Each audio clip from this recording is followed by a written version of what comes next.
Today is Friday, June 25th, 2021. Roland Martin Unfiltered, broadcasting live from the Sage Room here in Chicago. Our top story, Derrek Chauvin, sentenced to 22 and a half years in prison for the murder of George Floyd. We will talk to a reporter who was in the courtroom, also break down what this means. Also, on today's show, we'll talk about the voting rights march taking place tomorrow in the nation's capital, putting pressure on Congress to pass a bill to fix the voter suppression laws being passed by Republicans. We'll talk with Latasha Brown, co-founder of Black Voters Matter, also Reverend Dr. William J. Barber with the Poor People's Campaign as they continue their moral march on West Virginia Senator Joe Manchin. Also now Essence throwback. We'll hear from Fred Hammond and others as we get focused. Beginning today, the Essence Festival 2021 virtual taking place again this weekend. Folks, that and more. It's time to bring the funk on Roland Martin Unfiltered. Let's go. He's got it. Whatever the miss, he's on it. Whatever it is, he's got the scoop, the fact, the find. And when it breaks, he's right on time and it's rolling. Best believe he's knowing. Putting it down from sports to news to politics. With entertainment just for kicks, he's rolling. It's on go, y'all. It's Roland Martin, rolling with Roland now.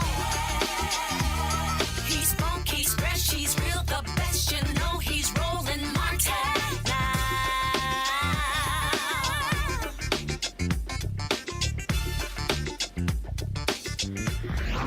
Martin.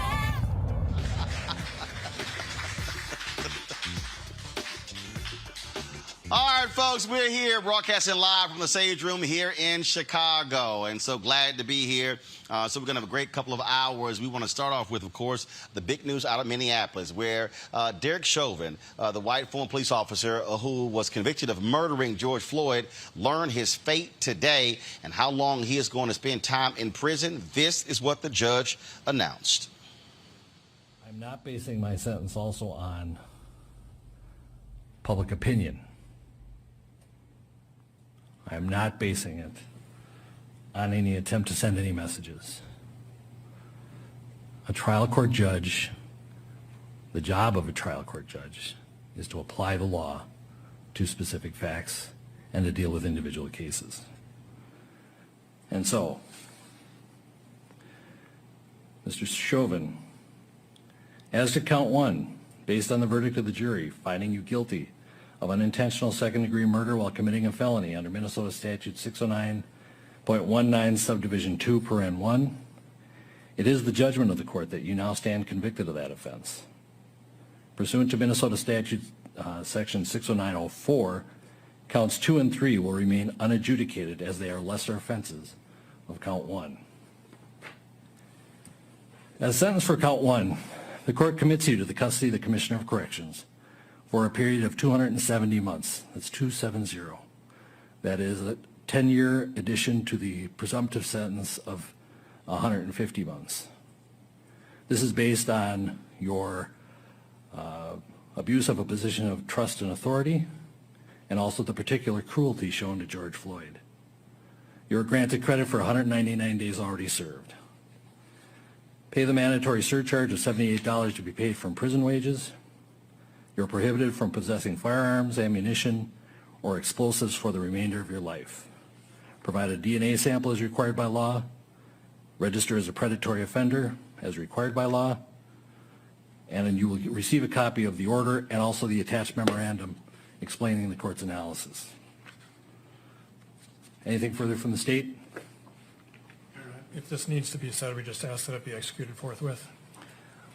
Defendant is remanded to the custody of the sheriff to be transported back to the DOC or whichever custody is currently holding him. Anything from the defense? All right. Thank you. We are adjourned.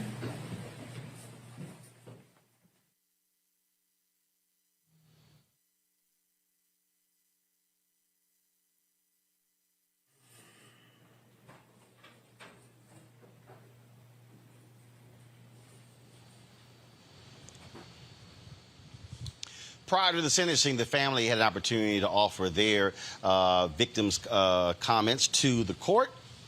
The powerful video of George Floyd's daughter, Gianna. miss most about your daddy? Well, I ask about him all the time. And that's kind of it.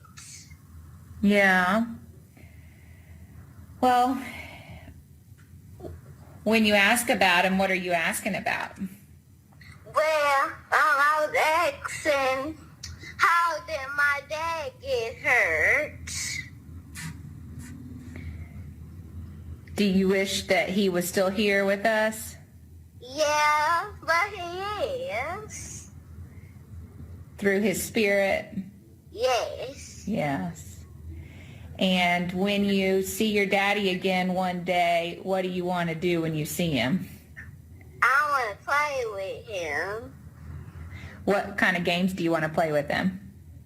I want to play with him, have fun, go on a plane ride, and that's it. Yeah. Would you? We used to have dinner meals every single night before we went to bed. My daddy always used to help me brush my teeth. Oh. Do you miss him helping brush your teeth? Yes. How do you hope that the world remembers him? Well, they help him because those mean people did something to him. Unbelievably sad. Folks, we are joined here in Chicago. Anisha Ramsey is going to be hanging with me, co-host for the day, journalist based out of St. Louis. Also, next to her, Kimberly Fox. She is Cook County State's attorney, a familiar person to this show. Alexandra Sims, political consultant, CEO, APS and Associates, and also Xavier Ramey, CEO for Justice Informed. We're going to kick this thing off by going to Minneapolis, where journalist Georgia Forte was in the courtroom. Georgia, welcome back to Roland Martin Unfiltered. Describe for us what it was like. Obviously, Chauvin was convicted. This was a lot different than when the verdict came down when he was convicted. But what was it like there, folks waiting to hear about the sentence for the death of George Floyd? Well, there was a lot of anticipation leading up to the sentencing of Derrek Chauvin. And actually being in the courtroom today, I'll say it was very intense. Not only was Derrek Chauvin's mother inside the courtroom, you guys heard from her, but also his ex-wife and her two sons were there as well. On the other side of the courtroom was Floyd's family, his brothers, as well as Attorney Crump and Tony Ramanucci. And so the courtroom was full, and everybody was, for the most part, anticipating that Derrek Chauvin was going to get more than 22 and a half years. In fact, when it came out that he was getting 270 months, I received some text messages from folks who were outside, since I was inside the courtroom, saying that people were very upset on the street. They felt like he should have gotten the maximum sentence. We heard from all four of the victim impact statements that everyone thought he should have gotten that. And that was backed up by the prosecution with all of the different aggregating factors. We heard Attorney Frank go through the fact that there were children who were present when Derrek Chauvin killed George Floyd. We heard him go through the fact that there were accomplices. This is not something Derrek Chauvin necessarily did by himself. And the duration of the use of excessive force also played in and contributed to them saying that these were aggregating factors. On the other hand, Attorney Nelson, the defense attorney for Derrek Chauvin, we already know he, every step of the way, has tried to get this case dismissed. He's asked for a mistrial. Even today, his request for a new trial was declined by the judge. He was asking for probation. He said, look, my client doesn't have any criminal history. You should consider that.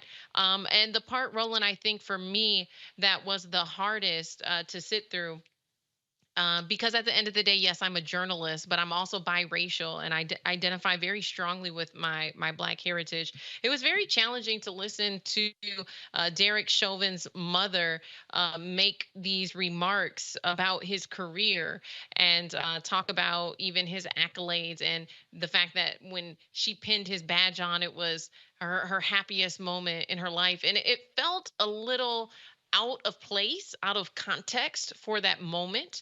But what I will say is what I'm hearing from other people who have analyzed that statement is it kind of felt like a dog whistle. The last thing I'll say is people were not expecting Chauvin to say anything at all. He did offer condolences to the family. And then he also made this very weird remark that no one was really sure what he was referencing. He After he offered his condolences, he told the Floyd family that there was some information that would be coming out that would bring them peace, and whether that was the sentencing he was alluding to or whether he's talking about the DOJ investigation, no one really quite knows exactly what Derrek Chauvin meant when he said that to the Floyd family.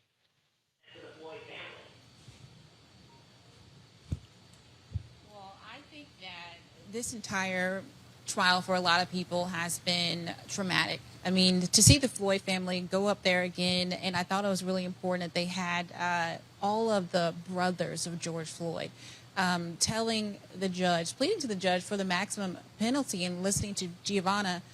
I mean, it really just broke my heart personally. However, I feel like when the judge heard their pleas, it was kind of this waver in between of, well, let's be fair, but also let's give them some justice as well. And I feel like the verdict with the 22.5 years, I mean, it's possible that Derrek Chauvin should have got the maximum. Georgia, on that particular point, how did the courtroom respond to that video from Gianna? Well, I'll tell you, George Floyd's brothers were in the back of the courtroom with tissue. They were crying. Every time I looked over, they were wiping their eyes. And I know that these are nuances that aren't necessarily picked up on camera. While on the other hand, Chauvin's family, they were very still and only spoke a few times. But you could tell just in you can see somebody's stress in their eyebrows. They were often looking down, some of them turning red. So there was some anger and some shame. You could even see the shame on their faces. So it was a very emotional and intense time to be inside of that courtroom today. Georgia Forte, journalist there in Minneapolis. We certainly appreciate it. Thank you so very much for that perspective. Thanks a bunch. Kim, I want to start with you. A lot of people really don't understand the law. Folks have assumptions. People say he should have gotten more. Also not realizing that states differ in terms of how much time you have to serve. So already people are saying, oh, he's only going to serve 15 years, where other states sometimes you have to serve 85% of the sentence. And so just explain to folks watching just the nuances in how the law works, and you have to understand it depends on the state you're in. That's right. It is state specific. So we're looking at Minnesota law.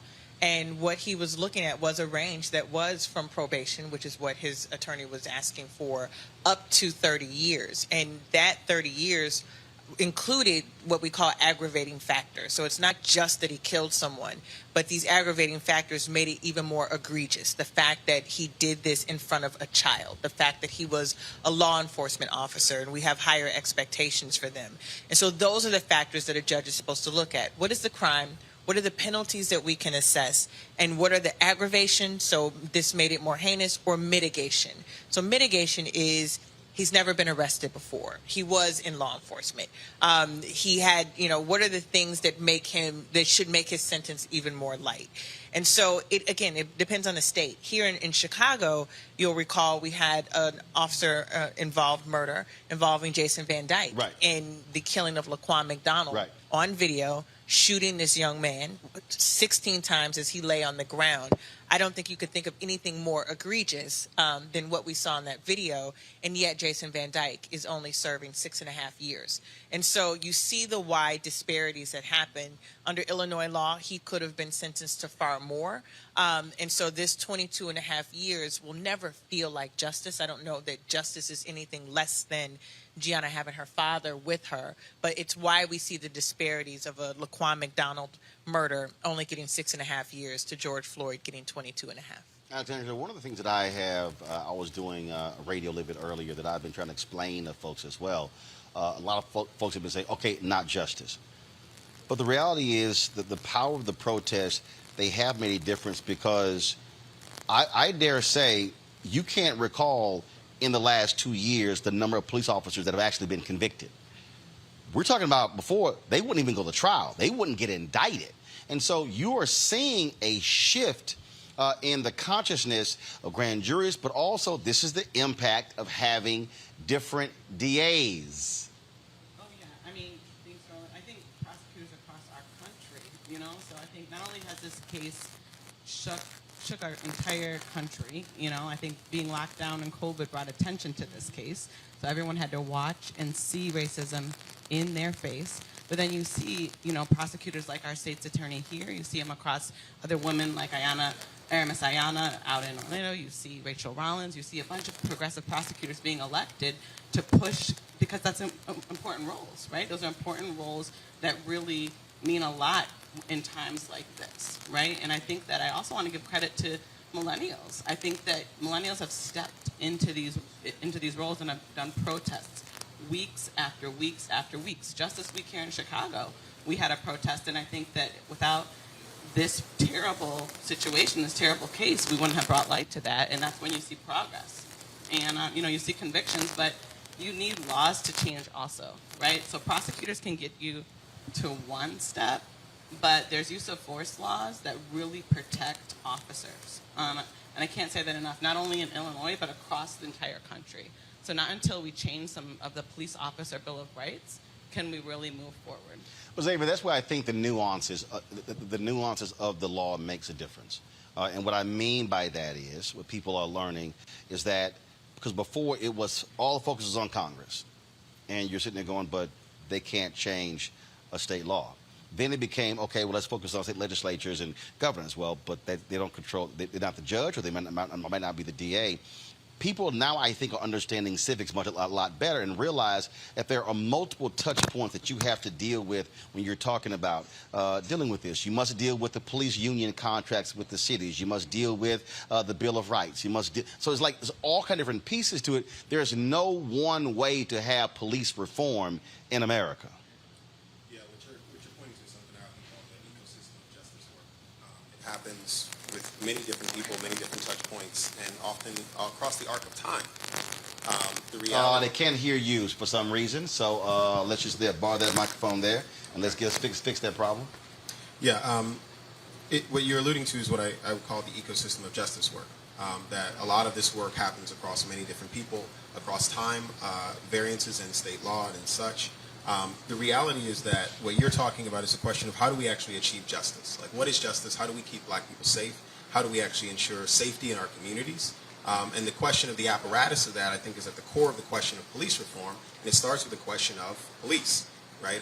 At the core of the marches last year, and what really rose up was this conversation around the viability and the necessity of police officers as a measure and a powerful meaning maker for safety.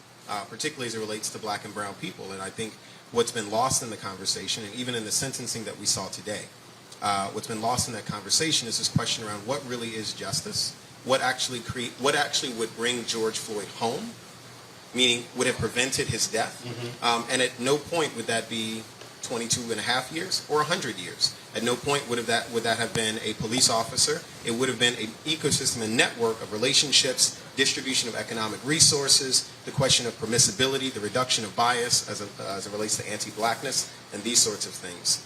But it happens, and it's every individual's job, which makes it difficult, and it's every system's job, which makes it even more complex. Okay, well, I have a question for you. We talked about the varying degrees of sentencing. So you have the larger scale, then you have a lesser scale. How much of this was the public opinion for us to see this outcome of Derrek Chauvin getting the sentencing he did from a judge? Listen, the judge said, that he wasn't taking any of that into account. He was looking at the specific facts and the law and taking out emotion. But I would be hard-pressed to say that this judge knew not just that Minneapolis was watching, the world was watching, and that there had been this outcry that he could not give the minimum. I mean, and the other thing that we should point out, that even with the heartfelt sentiments of George Floyd's daughter and all of the other impact statements, he'd already had this ruling done. He had his 22 pages when he sat down at that bench. He didn't go in chambers and bang out 22 pages. No, he had it ready. And so while those statements, were impactful for us, they weren't changing where he was. But I certainly believe, again, based on history just here in Chicago, where Jason Van Dyke can shoot someone 16 times and get 6.5 years, and there was this, to the point you made, Roland, there's a sense of like, we got something. And what we have seen in the course of the last several years with this persistent pressure, with this persistent, that's not enough either. Right. And so I think we have seen that shift, and I think that shift is because the laws haven't changed. It is the expectation and the accountability to the public that has changed. And I think that's how you go to 22.5 years, which doesn't feel like a lot, but it is a lot in the history and trajectory of what we've seen in these types of cases. Let's be real clear, okay? 22.5 years is a hell of a long time when we have seen police officers get no billed, when the grand jury has no indictment whatsoever. And I know people are saying, you shouldn't accept that, but the reality is, what you are seeing, you're seeing a dramatic shift, and I can guarantee you that there are police officers who saw this verdict, and they are thinking a little differently tonight when they go out and hit those streets and how they interact with people, because more folks are videotaping, now because you have more cities that are passing or implementing body cam footage, now when that cop lies and then that footage shows something totally different, it's no longer I can just say whatever I want on that police report and then the courts believe it and then everybody believes it and the public goes, hey, well, that's what the cop said. Now all of a sudden it's kind of like, no, we're going to show you this. And you're hearing stories about record numbers of police officers retiring. Right. Even here in Chicago. Which is not a bad thing. Here in Chicago, we've heard they're resigning. They're saying that this is a different atmosphere, and that atmosphere of accountability is what we want. And to me, if you can't do the job without worrying about a camera, then it's probably good that you get that clock and see yourself to your retirement. And that's what I'm saying. I see these job openings as an opportunity. When we talk about reform police departments, yes, to get rid of, and I have no problem saying it, police thugs, and to be able to go out and recruit a different type of 21st century police officer to patrol communities. Yeah, there's a law I learned about recently, and it's about, when an officer, commits a crime or kills an individual, a regular civilian. Okay, all right, so hold on one second. So there's an issue with this microphone they can't hear, so let's switch. So pass that microphone down to me. Just pass it down to me, that one right there. All right, y'all come get this and fix it, please. When an officer kills a civilian, for example, here in Illinois, they have almost 48 hours of time in between when they kill the civilian to prepare their statements. And that's an example of an advantage. You and I wouldn't get 48 hours. Not at all. To get your life straight. Right. To get your life straight. Right. And that's something that you can have the best prosecutor in the state ready or in your account. That's something that they're protected under. So those are types of laws that have to change eventually so that you can see more prosecutions. Well, I'll give an example, Xavier. Again, we talk about what has changed. It was only a couple of years ago in the state of Georgia. If a police officer was going before a grand jury, the officer got to sit in the grand jury. Grand jury proceedings are secret. The officer literally got to sit. And Kim, the whole point of the grand jury is be secret. You don't know who comes testify. In Georgia, for all of these years, the officer could sit there and watch anybody who testified. Hell, there's a reason why cops didn't get indicted in Georgia. He's sitting right there. But again, the law was changed when it became exposed, and that only it came about after the death of Trayvon Martin, after Black voters, after Black Lives Matter, after people light began to be shown on this system and the nuances and how grossly unfair it was in terms of how police officers were being treated versus the average citizen. Yeah, I just want to say this. The conversation around policing, police reform, sentencing, etc. I'm going to bring this back because I'd love to hear y'all jump in on this point. What we're talking about right now is negotiating the validity of the current system and whether that system and its mechanisms and levers for justice actually served it. The conversation around what George Floyd sparked across the world was one about a different model, a different system, a question around whether justice could be achieved through different mechanisms for safety. The conversation around, police getting 48 hours is still a conversation around policing. When you look at Biden's new budget around public safety and around the military, it's going up. When you look at our mayor here in Chicago's budget around policing, it's going up. When you look at the question of what was the net effect, and I'm not talking about this case, I'm talking about moves that create a higher improbability of black folks that look like us being subject to the types of experiences and potential fatal experiences like George Floyd experienced.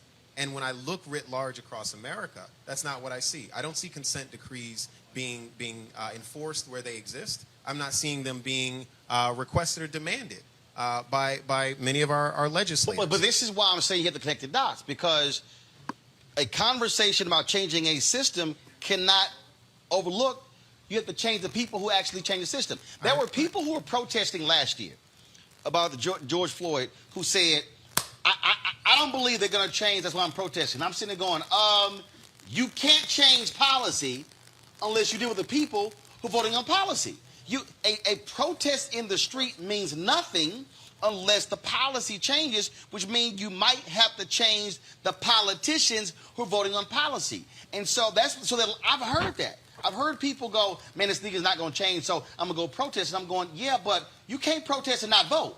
But usually when people say it's not going to change, they don't do anything. No. People who protest usually are saying something can change and we can accelerate that rate. There were actual surveys done of actual protesters, and people said, this is my way of showing. They said, I would rather do this than voting. And I'm saying, okay, you can't change policy unless you either change the minds of politicians or you change the politicians. And that's why I'm saying the dots have to be connected. When I'm talking to millennials and Gen Zs, and folks are like, yeah, but I'm not quite sure, and I'm going, you can't say we need a whole new system, but keep the very same people in place who with the old system. You got to change the people who vote on the system. It's a both and. Right. Right? Yeah. It's a both. The streets have the power of influence. The legislators have the power of control and decision making. Right, but the streets can also vote to boot them out and then put in people to get what you want. Kim, go ahead. Yeah, I think you're both right. I mean, I think the conversation has elevated in the last year these narratives around abolitionism, abolitionists. You would hear that and people would be like, what you talking about? What does it mean to not have police? And it is reframed a conversation of what do we think about safety? How do we define it? I think that's the point you're saying. But at the same time, while we have these conversations and we use the word reimagining a new system a lot, you need people in there with the imaginations to do it. And I'm sorry, you can't kneel on a man's neck for over 9 minutes and kill him and not be held accountable. And so the existing system that we have right now that needs to be fundamentally changed also needs to work in the way it was designed, and punitively for people that look like me and you, we gonna go to jail. We gonna serve time. For a long time. I promise you that. People like Derrek Chauvin wouldn't. And so for me, we do have a fundamentally flawed system. However, in order for us to change it, we do have to have people in those roles. They get there by the people in the streets. I've made no mistake. I sit in my seat because of the protests related to the murder of Laquan McDonald. And black people in this city who said, we can do something different. What does that look like? I wouldn't be here without that. Laquan McDonald and Rekia Boyd. And Rekia Boyd. And that was the movement in the street. And so we can do that. System's still flawed, but it's not we don't have what we had a couple years ago. Right. And so I think it's a both and. I think it has to be, while we get to that new place, having the right people in the places we have now to fundamentally shift what we're doing. And that's why you are seeing such an emphasis on voting. That's why the work of Black Voters Matter. They have been having a caravan that started last week in Mississippi. They are in Richmond, Virginia today, traveling to the nation's capital tomorrow for a mass rally, trying to put pressure on Congress to change the laws. Today, 8 years ago today, it was the Supreme Court that pretty much gutted Section 4 of the Voting Rights Act and the Shelby B. Holder decision that has led to a lot of the voter suppression bills being passed by Republican state legislatures all across the country. This week we saw, of course, on Tuesday where the Democrats were unsuccessful in breaking the filibuster, but that does not mean that the fight has ended. Latasha Brown, co-founder of Black Voters Matter, joins us right now. Latasha, you and Cliff Albright and others, y'all have been doing the work.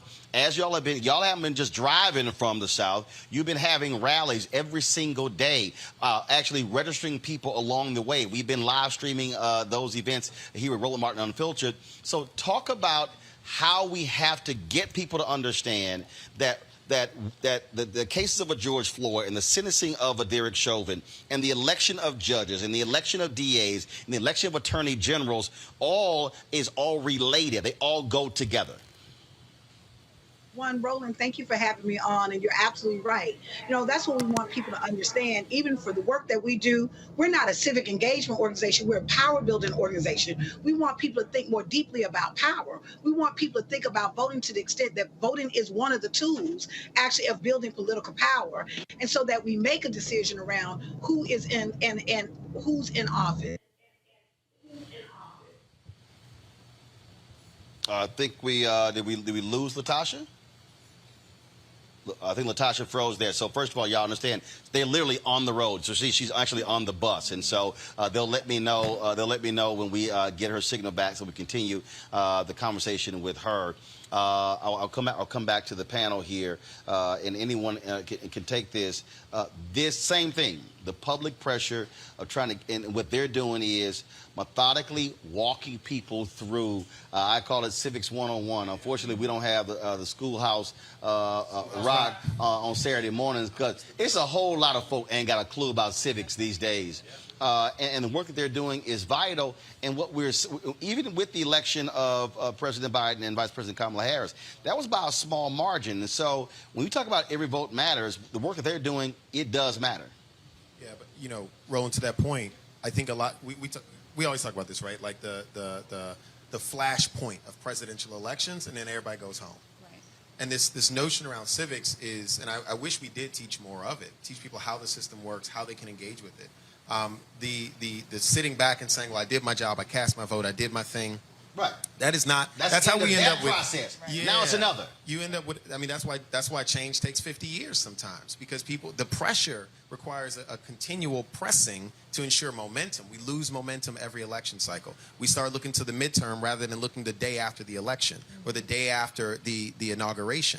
These sorts of things, I think, are part of what I wish was more present in the American fabric and in our everyday culture. But I would say, too, it's not even just these big elections. I'm watching, these school board elections or school board meetings, and they're talking about critical race theory like they know what they're talking about, they clearly don't. And just this flashpoint, like Republicans have found a way, top and down, right? Like we will be focused on a presidential, and they're like, let's get that library board.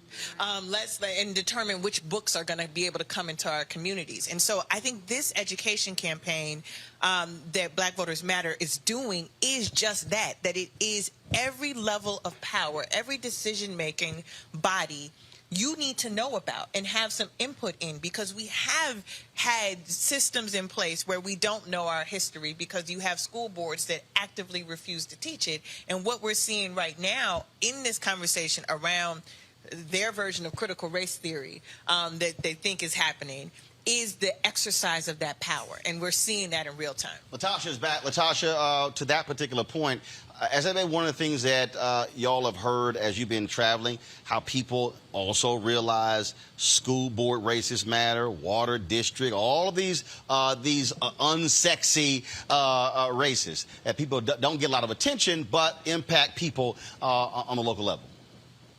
Absolutely. You know, it's as Ms. Fox was saying, that at the end of the day, what we're seeing, what we know to happen is that all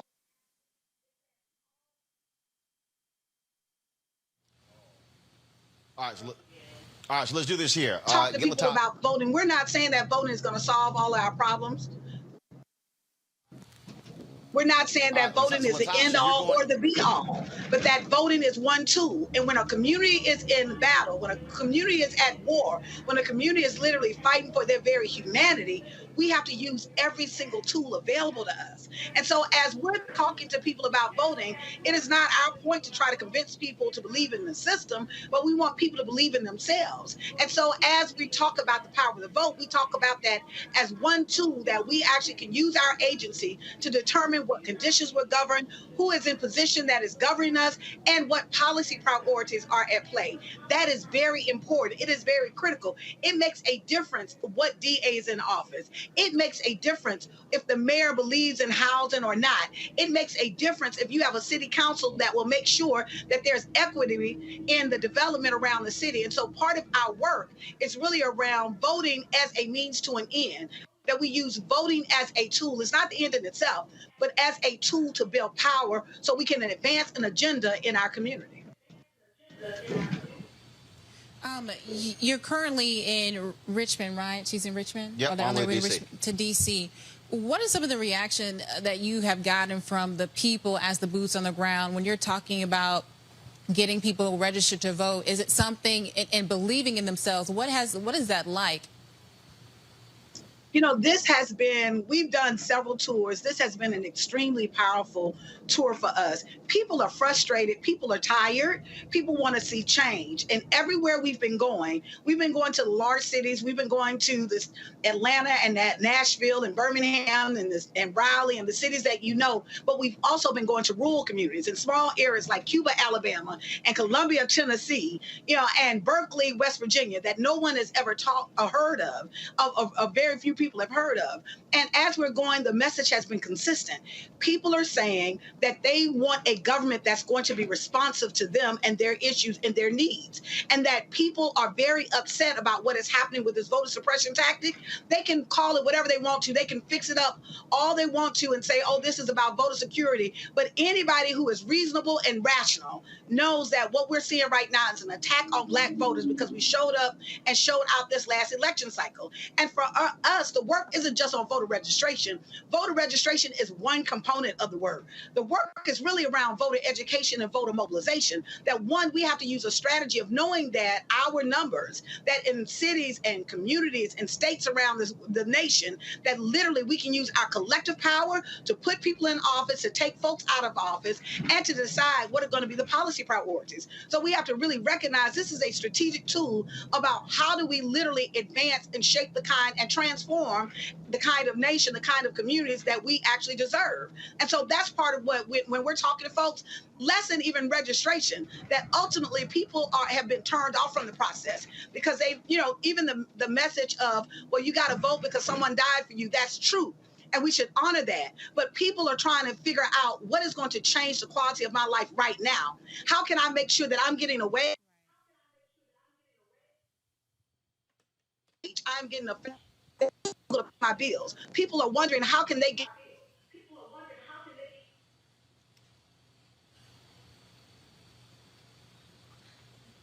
All right, let me know when we have Latasha back. They must be in the sticks in Virginia. Right. So let me know when we actually have her back. To the point that she was making about rural voters. We spent a lot of time, we were in Georgia for the runoff with John Ossoff and Pastor Raphael Warnock, and that's one of the areas where Democrats have largely ignored, but Republicans have always run up huge vote totals, and they're not large centers, but when you're running up, when you're picking up 70–80% of the vote, and then you put all those small areas together, that's the margin of victory a lot of times. And we can't ignore there's a lot of us who live in those areas, not just in Georgia, but also in rural Illinois. Mm-hmm. Oh, yeah. No, those are important voter universes. That's what I was going to ask her, because I think that as she's traveling, she's probably running into different voter laws, also state by state by state. And they spend a lot of time educating people on this state is different.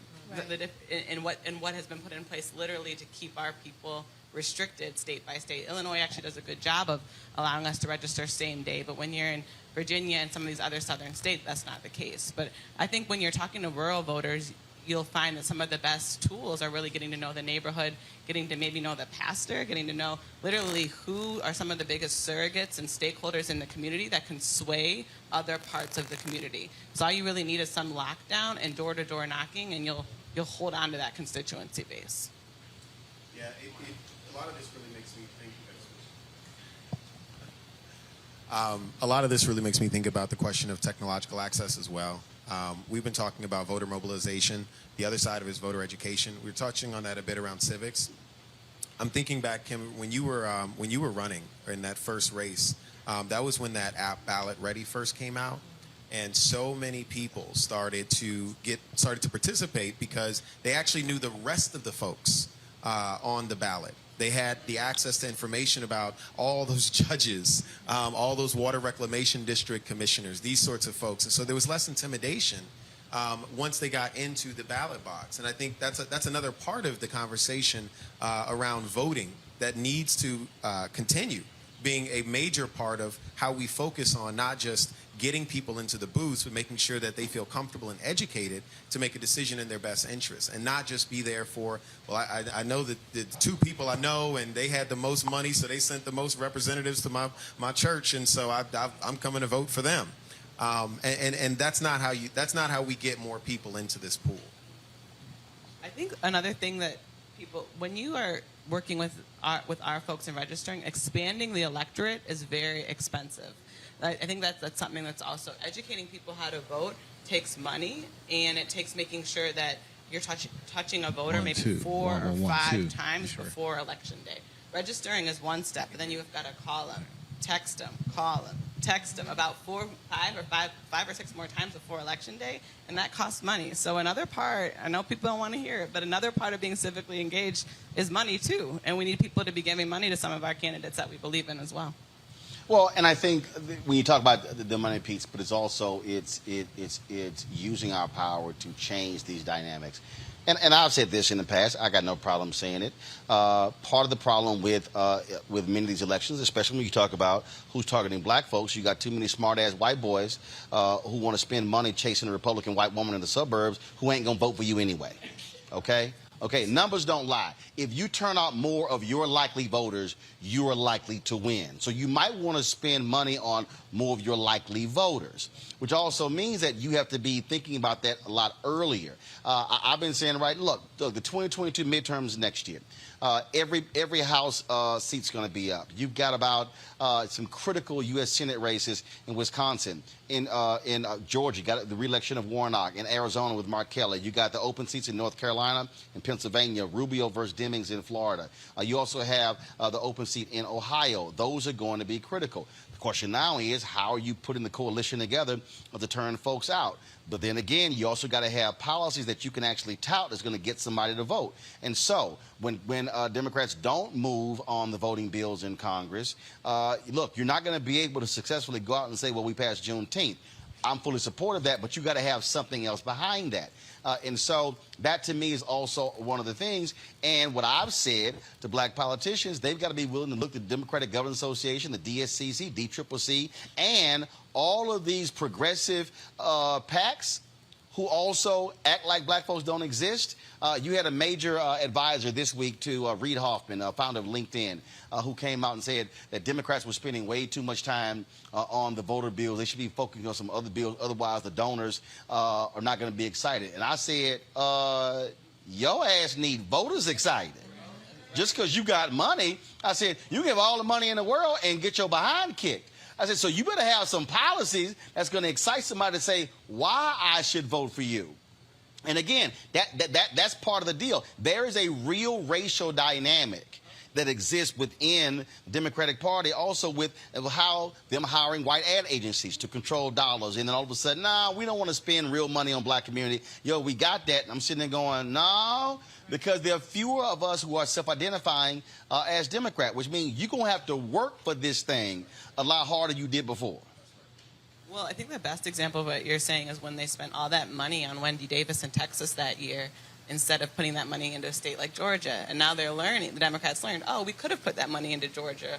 Well, no. Or, The problem in Texas with Wendy Davis was not they put the money in Wendy Davis. The problem is they did not put the money in Texas with 2 million eligible but unregistered Latinos. That's the problem. I was trying to be good, Roland. No, hell, I ain't trying to be good. Why are you trying to be good? This show is called Unfiltered. No, we don't do good here. We do honest here. I was saying, Wendy, you're right. They put it in the wrong group. They didn't put it into us. No. What I'm saying is, you could have put this is what Democrats do. They put the money behind candidates without realizing it doesn't matter if your folks don't turn out. In Texas, there are 2 million eligible but unregistered Latinos. What you have to do in Texas, you have to do what happened in the 60s with CORE and SNCC. You have to literally take $50 to $100 million, say we're going to move 2,000 people into communities in Texas. They're going to live there. They're going to, what did Ella Baker say? She told Stick, take your college clothes off, put your overalls on, and go talk to those folks. She said they might have a third-degree education. She said, but they know what they're talking about. The problem is you got smart-ass white boys with iPads who think the algorithm is going to determine who wins, but if you're not actually connecting to somebody first to educate them, 2, get them to register, then 3, get them to turn out, it doesn't matter. Even if you put money in registration, if they don't turn out, you still lose. Right. And so, yes, and Georgia proved it. And so in 2012, I was at CNN, we were going to air, and Chris Van Hollen, who's now senator from Maryland, was over the DCCC. I said to him, y'all can flip Georgia and Texas. He's like, no, we can't. I said, that's the problem. That's why your asses keep losing. Right. I said, dude, and he sort of looked at me. I said, if you don't put the money on the ground to turn people out, there were 800, at that time, there were 800,000 unregistered black people in Georgia. Now, because they changed a lot of automatic voter registration, that went dramatically down to less than 5% of people not registered.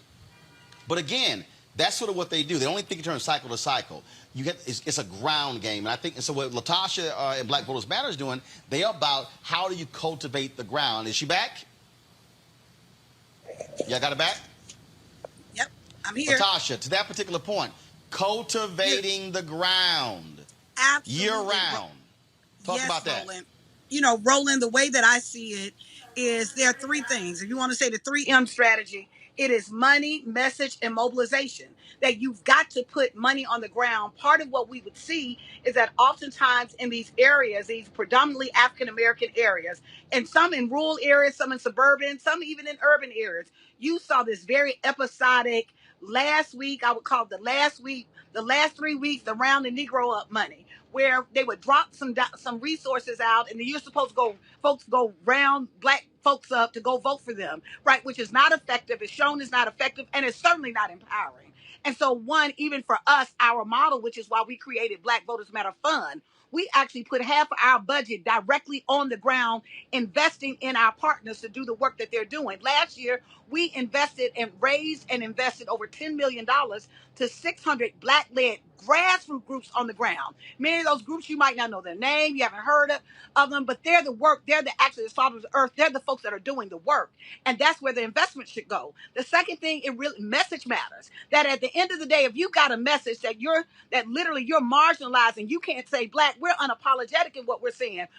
Even in our message, we're shifting the paradigm that this is about our people, this is about our community, that at the end of the day, this is beyond. You can be a great candidate, you could be a political party that we like, but ultimately none of that matters if we're not connecting our own issues to realizing or feeling like this person or these people going into office are going to help carry our agenda. And so the message matters. So we shift the paradigm to put the focus on us and our power. And the third thing is around basic mobilization. That at the end of the day, you have to, what does it take to engage people? It takes listening to folks. That instead of just going out and you're talking about the candidate as if the candidate is going to be the savior of our community, being honest with people about the limitation of voting, but also about the power of voting. So for us, it is literally putting money on the ground, having a message that is honest, authentic, and resonates with people. And then 3, being able to have a mobilization strategy that is not exploiting the community, but is actually putting the power in their hands, and that we follow suit and we're in alignment to get behind them on what it is that they want to do to build power in their community. That has been our Black Voters Tell us Matter. about the event. Tell us about the event tomorrow in D.C.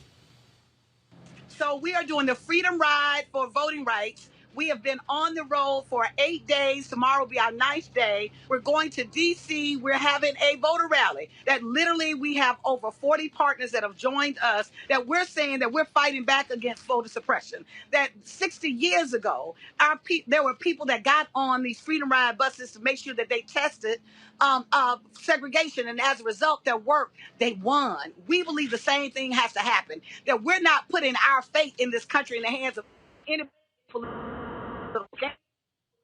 or even a political. Fundamentally, what we believe in is we believe that democracy is the best vehicle literally for us to be able to use our voice to shape the things that govern our communities, to shape the policy priorities in our community. So tomorrow between 12 and 4, we'll be on the Mall in D.C. We're headed there right now, actually, on the Mall in D.C. at 3rd Avenue between Madison and Jefferson. We'll have a day of programming. We'll have culture, we have music, we'll have poetry, but we'll also have people who are literally standing in the space to share their experiences and the work that we're doing. This is the moment. This is our moment to send a message. We can't let what happened on Tuesday that we had on Tuesday. This is 50-something years past the Voting Rights Act and the Voting Rights Movement. We're talking about voter suppression that even when we left Georgia on Friday, the Republican Secretary of State announced that he's going to purge another 100,000 voters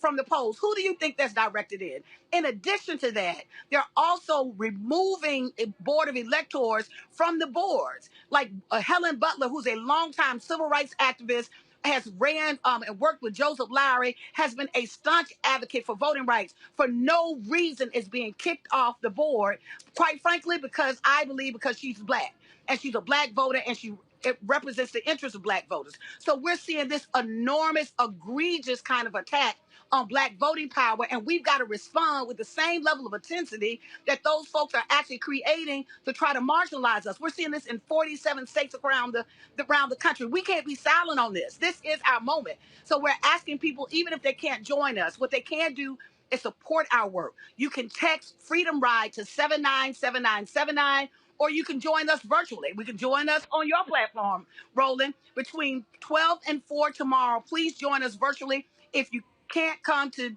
D.C. But we're going to ask some of you all who are willing, shine your wheels up and come on, ride out. Come join us on the Blackest Bus in America while we stand in the space to protect, to fight for our civil rights, because the work continues. Well, y'all got the blackest bus in America, and we always enjoy having you on the blackest show in America. Tasha Brown, we appreciate it. Thanks a lot. Thank you. Thank you for having me, Roland. You know how we roll. I appreciate it. Thanks a lot. Folks, speaking of using everything at your power, today the Department of Justice announced they're going to be suing the state of Georgia for the voter suppression bill that they passed. And DOJ said that bill clearly was targeting Black folks. Here's Kristen Clark, who runs the Civil Rights Division of the Department of Justice. Our complaint today alleges that several provisions of SB 202 were passed with a discriminatory purpose in violation of the Voting Rights Act. The Georgia legislature passed SB 202 through a rushed process that departed from normal practice and procedure. The version of the bill that passed the state Senate on March 8th was 3 pages long. Days later, the bill ballooned into over 90 pages in the House. The House held less than 2 hours of floor debate on the newly inflated SB 202 before Governor Kemp signed it into law the same day. These legislative actions occurred at a time when the Black population in Georgia continues to steadily increase. And after a historic election that saw record voter turnout across the state, particularly for absentee voting, which Black voters are now more likely to use than white voters. Our complaint challenges several provisions of SB 202 on the grounds that they were adopted with the intent to deny or abridge Black citizens equal access to the political process. The provisions we are challenging reduce access to absentee voting at each step of the process, pushing more Black voters to in-person voting, where they will be more likely than white voters to confront long lines. SB 202 then imposes additional obstacles to casting an in-person ballot. Like all of the provisions in SB 202, the changes to absentee voting were not made in a vacuum. These changes come immediately after successful absentee voting in the 2020 election cycle, especially among Black voters. Well, Georgia Governor Brian Kemp was not happy with that announcement. This is what he said, quote, "This lawsuit is born out of the lies and misinformation the Biden administration has pushed against Georgia's Election Integrity Act from the start. Joe Biden, Stacey Abrams, and their allies tried to force an unconstitutional election power grab through Congress and failed. Now they are weaponizing the U.S. Department of Justice to carry out their far-left agenda that undermines election integrity and empowers federal government overreach in our democracy." Folks, y'all got a graphic. Please show it. As Secretary of State, I fought the Obama Justice Department twice to protect the security of our elections and won. I look forward to going 3 for 3 to ensure it's easy to vote and hard to cheat in Georgia. See, here's why that's bullshit, because that's all a lie. It's all a lie. And the reality is, so I love this whole idea of, oh, this is voter integrity and protecting the election. Like, we all know what this is about. We know. Go ahead. No, I was just going to say, I mean, voter fraud is such a red herring in this whole conversation around safety, around it's security. It's like critical race theory. They don't know. The reality is, and I think it's going to be interesting to see Department of Justice that specifically pursues voting rights through the lens of racial equity versus voting rights as it pertains to general access, because now they specifically said Black. I'm with that. I appreciate that. But I'm also just going to say, like, I think this is the typical thing we see from the Republicans all the time. They're going through this often coded language, dog whistle type stuff, red herring arguments to try to diminish the power of Black voting. And given that many people, especially Black folks, we live in a lot of the metropolises of these large states. At the end of the day, a lot of the question around access, even just like getting to the polls, the law we saw in the last year around like giving people water, right, when they're standing in these long lines, like. I don't understand how this doesn't come off as suppression to the broader populace of the Republican Party. I'm not talking about the Mitch McConnells. I mean like the everyday person who's like, no, that sounds about right. We shouldn't allow water for people who are waiting in line. But Kim, this is about how you have to use every weapon that you have. The law has always been used to fight for our rights, and what they're now going to force Georgia to say, okay, Brian Kemp, you're going to have to explain to me how going from 100+ ballot boxes to 30 is expanding access. And why now? Right? Like all of a sudden. Be cuter about it, right? Don't lose 2 Senate seats and then 2 months later be like, you know what?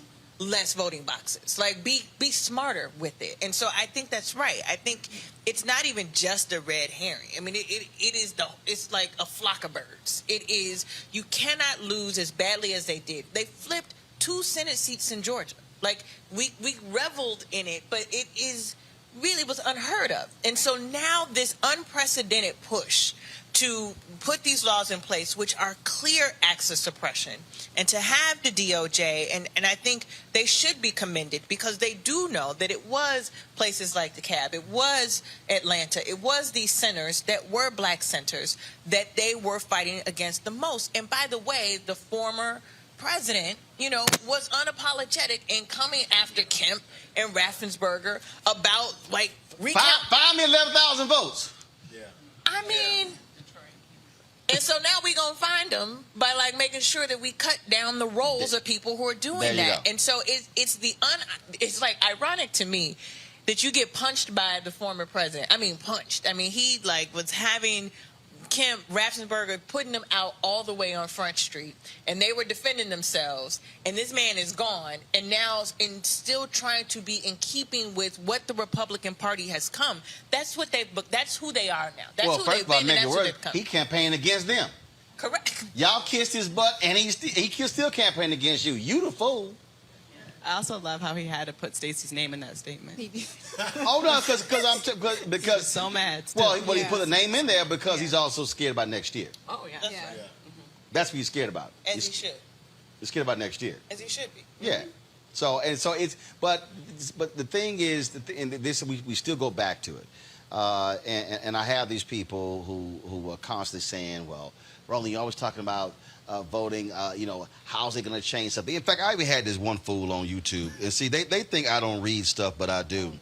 Because this fool said, well, how is this march they haven't going to change policy? Well, if I have a march and I enlighten someone who the day before wasn't enlightened, and I now get them interested in the process, they now can then begin to petition the government to change the policy.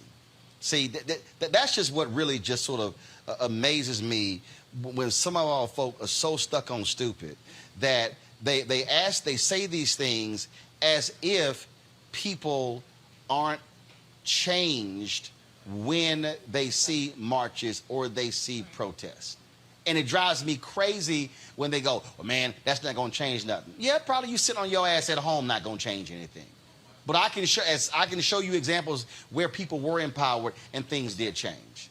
That's probably the most aggravating thing for me. And then I love when they say, well, marches don't matter. Well, I tell you what, it's amazing how 500,000 were marching in Hong Kong, and then you had the Arab Spring. It's amazing how marches still seem to work all around the world. And many of them literally use where I'm a man sign, which black sanitation workers wore in Memphis, but you got black people who say, that stuff don't work anymore. I'm like, okay, gotcha. Right. So they got the memo, but we just sort of overlooked the memo. Okay, all right. That's how some people are. That's how they roll. We got to take a break. We come back. We're going to talk more news of the day. Also, we're going to talk about education. My man Wayne Watson sitting back here, chilling. Y'all can tell he retired because he ain't got no socks on. He ain't got no tie on. You can tell how he rolls. Absolutely. We're also going to talk about black-owned media, the importance of that. Where's our money as we continue to fight for those advertising dollars? All of that, we're broadcasting live from the Sage Room here in Chicago. Roland Martin Unfiltered, back in a moment.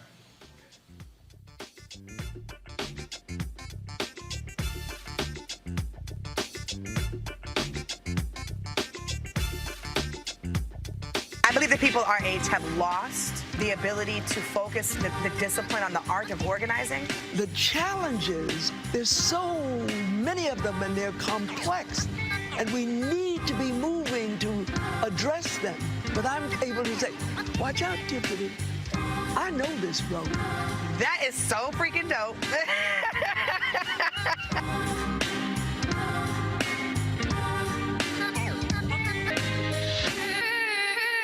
Racial injustice is a scourge on this nation, and the black community has felt it for generations.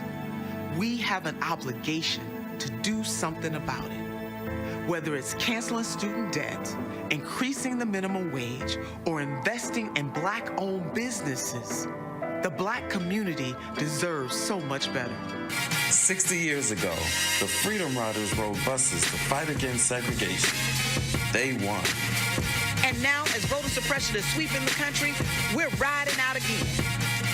Join the blackest bus in America and hundreds of organizations on a week-long freedom ride for voting rights from June 18th to June 26th. Come out to our rallies in New Orleans, Jackson, Birmingham, Nashville, Atlanta, Columbia, Raleigh, Charleston, Richmond, and Washington, D.C. If you can't join us at an event on the route, you can just meet us in D.C. on June 26th. Or if you can't ride at all, then show your solidarity by hosting a rally right in your own town on June 26th.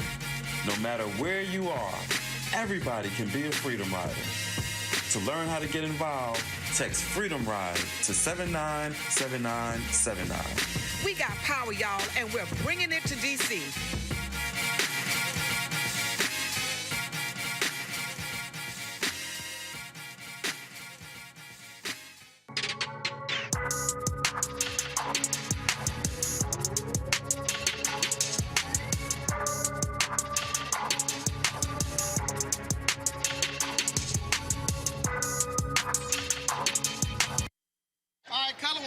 On the show talking about swimming. Oh yeah, we're all about learning how to swim here. Working with the ladies at Sigma Gamma Rho and USA Swimming, we're trying to get people to learn how important it is to learn how to swim. And being here, being around my people, right? I feel it's so important to give back and for them to learn how to swim. Yeah, but now you got white folks checking IDs at the pool. Oh no, people. Don't you worry about that. You get in there anyway. You learn how to swim. That's what's important. And so we talk about that. Right. I mean, the reality is when you look at for so many African Americans. First of all, you got to have access. Absolutely. And so, look, I grew up in Clinton Park in Houston. I can tell you it was always a battle with the city, people cutting hours, closing hours. So in many of our communities, we don't have community pools like we used to. Oh, absolutely. I grew up born in the Bronx and grew up in New Jersey. I had to take 2 buses just to get to the pool. But you heard that. I took 2 buses to get to the pool. The problem with our community is that we don't take swimming and change it from just being a great sport, but it's a life skill. We need to learn how to swim because once it starts getting warmer, the kids go to the lakes. They go to some kind of body of water. Parents need to understand that it's important to learn how to swim to save their lives. Mm-hmm. And so what are you doing with Sigma Gamma Rho drivers? Right now, we're getting in the water. We're teaching all these ladies how to get in the water and learn how to swim. So USA Swimming has been doing such a great job about trying to make this a priority of teaching how to swim. And the partnership with Sigma Gamma Rho is just getting the older ladies to understand, the people that are in college and above, to learn how important it is to learn how to swim. So you got people out there who say, look, I mean, I'm 50, I'm 60. Mm-hmm. I can't learn how to swim now. Absolutely. This past Mother's Day, gave my mom, she's 67, I'm gonna get in trouble for that, gave her first swim lesson. She's now going underwater by herself. This woman's been scared all her entire life. You've been swimming all these years, and she just... Do you know how tired she is of hearing that? You mean your son's an Olympian, and you don't know how to swim? No, now she's getting in the water. She's kicking by herself on a kickboard. So there's no age. There's no age to not learn how to swim. Go out there. I don't want to hear any excuses. Go out there and learn how to swim. Well, see, I ain't trying to swim, but, I go ahead, No. Because here's the deal. I'll wade. We can look at the water. I'm good. I'm good. See, I'm on a golf course. Okay, I'm on there too. Yeah, not very well. But I'm on there. See, I'm very well. Oh, okay. So the amount of time I can spend swimming, I'm working my golf game. It helps because everything's crossbody in the water too. So it works to help on your swim. No, that ain't gonna work. That ain't gonna work. That ain't gonna work. That's a nice try, but that ain't gonna work. I tried. All right, well, good seeing you, man. Good luck with it. Yes, thank you for having me. I appreciate it. Man.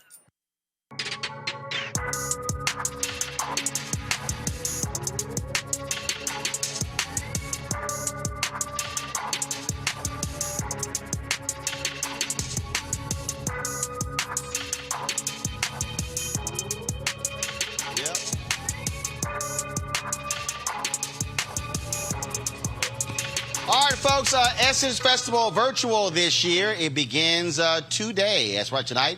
Got concerts happening as we speak, going up until 10 p.m. You can go to essencestudios.com, essence.com to check that out. Of course, we're going to have a recap of this weekend on Monday's show. Then, of course, next weekend, July 2nd through the 4th, the second weekend of the virtual festival. Then we have our recap on July 5th.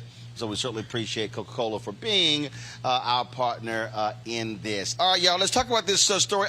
Always Florida. When you hear crazy stuff, you can always say, it's Florida. Check this out. A state trooper is under investigation because he followed and tased a teen who looked suspicious. 16-year-old Jack Roman was on his way to his girlfriend's house when State Trooper George Spernios approached him in the patrol car. Roman ran through bushes into his girlfriend's backyard. That's when the trooper chased him and approached him with his taser drawn. Watch the video. Put your hands behind your back.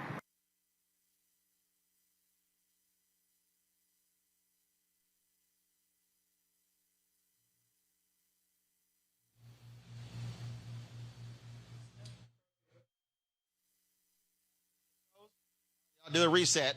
So check this out. This is what the trooper actually said. His behavior, demeanor, and body language appeared to be a burglar. It looked to me like he had just committed a crime or was about to commit a crime. Roland was arrested and charged with failing to obey a lawful order. They always use that one. Resisting without violence. They always use that one. Possessing fewer than 20 grams of marijuana. However, his mother says she's going to use racially profiled. She's going to sue the Florida Highway Patrol for excessive force. He is still on active duty while Florida Highway Patrol investigates the incident. Is the video down ready? Go roll the video, please. Put your hands behind your back. Ow! Ow! Stop! Put your hands behind your back. I'm going to do it again.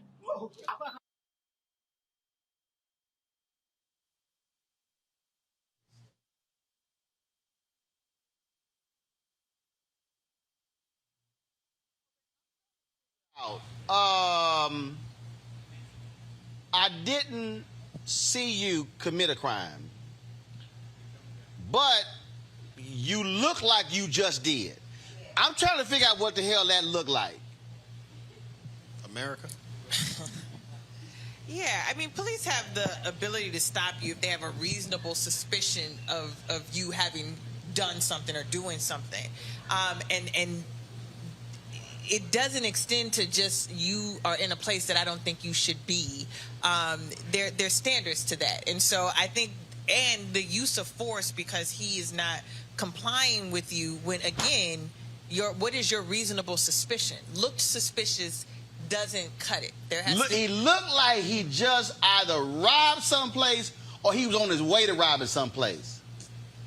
That I went to law school 24 years ago, and that is not what I learned in criminal law. That ain't it. Yeah, that's not it. Amisha, go ahead. Well, when I look at that video, the young boy, he was on his phone. He wasn't really a threat or anything of that nature. My thing is, we always talk about black parents have this conversation with their sons. When an officer approaches you, you follow the guidelines. And it didn't really look like the boy was really paying attention to the officer. What part of the responsibility was it for the boy to kind of comply or talk to the officer? Just my thoughts. I mean, I'll just say this because I've been chased by a lot of police officers in my life as a black man who grew up on the west side of Chicago. And part of what sometimes goes through your head is get to a safe space. Mm-hmm. Get to a place where there are people who can testify. Because the reality is if you are alone as a black male in America and a police officer is coming up to you for whatever reason, the first thing I usually want is somebody else in that space. Right. I've driven my car into my neighbor's driveway because I know for a fact if somebody else sees it, I might have a chance. Could that have made it worse? Absolutely. Is that what I shouldn't have done? Probably. Yeah, but you weren't such of a witness. I need a witness. Right. I need a witness because my black skin is not enough of a witness. My testimony is not enough of a witness. Police have the benefit of the doubt. They've had that since they were started as slave patrol. They have the benefit of the doubt in America. And the reality is many black young people and just black folks know when it comes down to it, it's going to take a lot to convince any judge, any jury, any person, including your potentially your lawyer, that it wasn't you and you shouldn't cop a plea and these sorts of things. So I'm just saying, like, there's a psychology behind it as well where it's not just about what the law says, how black parents teach their kids and this sort of a thing.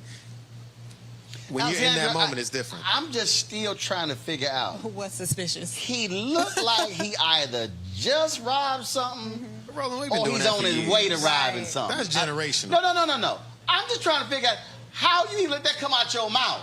Oh, yeah. Like, even in this day and age, you go, I might not want to say that publicly. Yeah, I mean, you started with, it's Florida.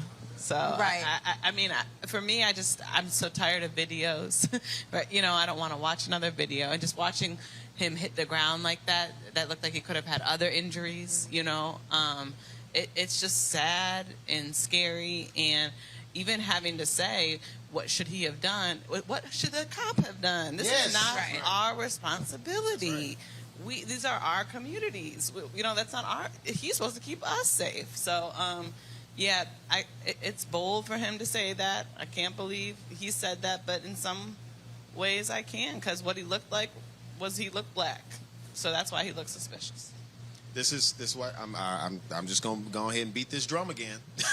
This is why I said early in this conversation, the question around police reform and policing has to be had around the question of what is the best mechanism for creating safety, not just creating security, not allowing it to go through the lens of cognitive biases or anti-blackness or happenstance, or I hope he had a black girlfriend and he'll say that on the stand one day.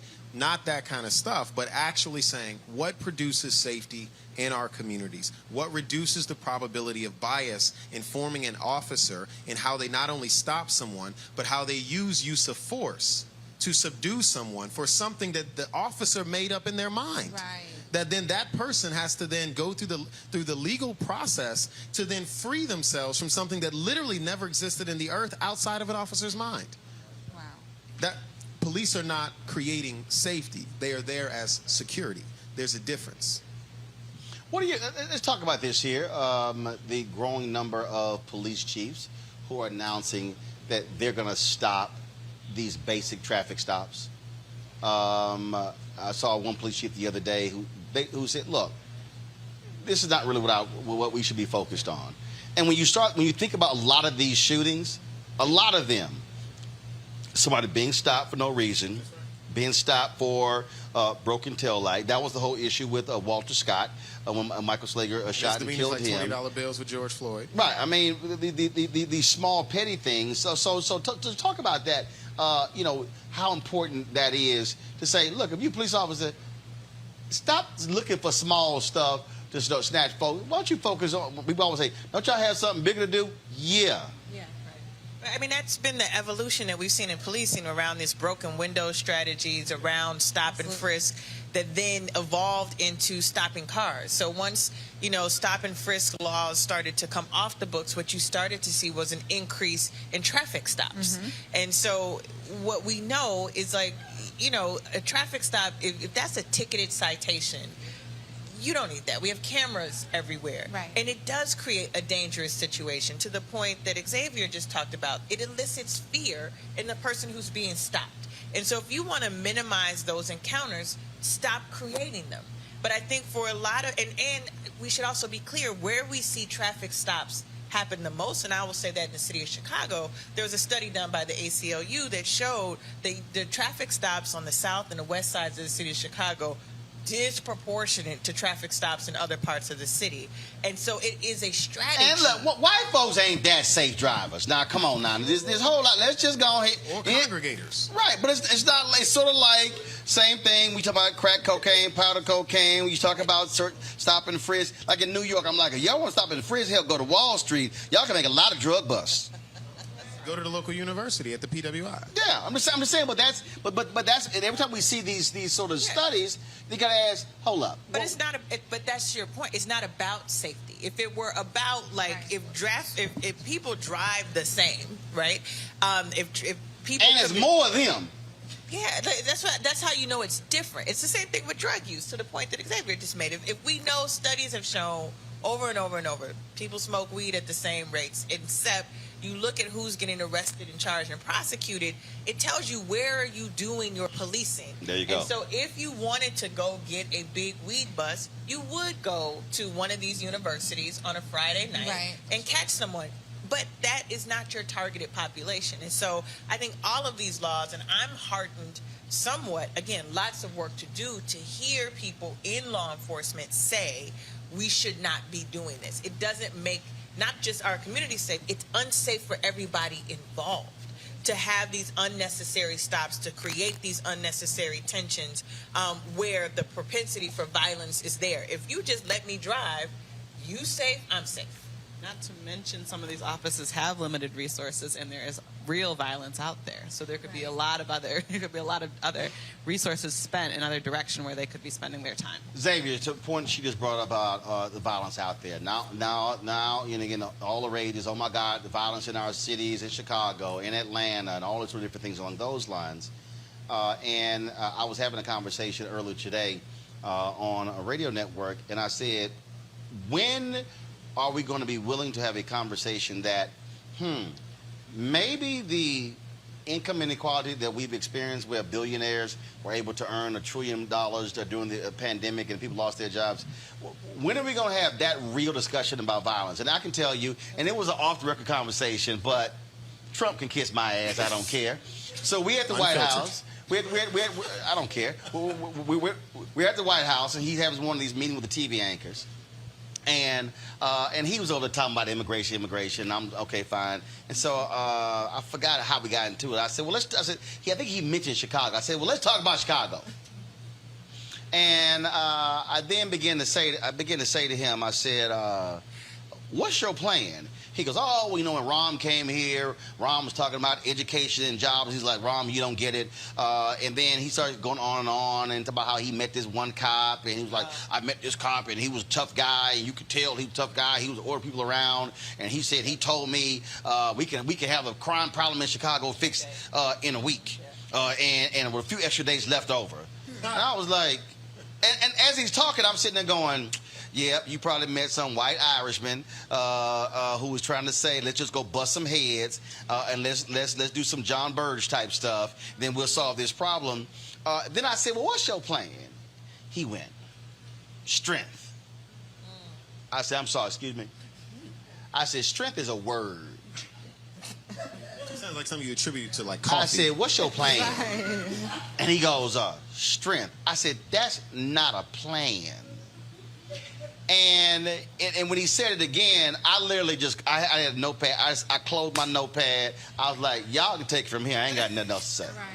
Because it was so idiotic.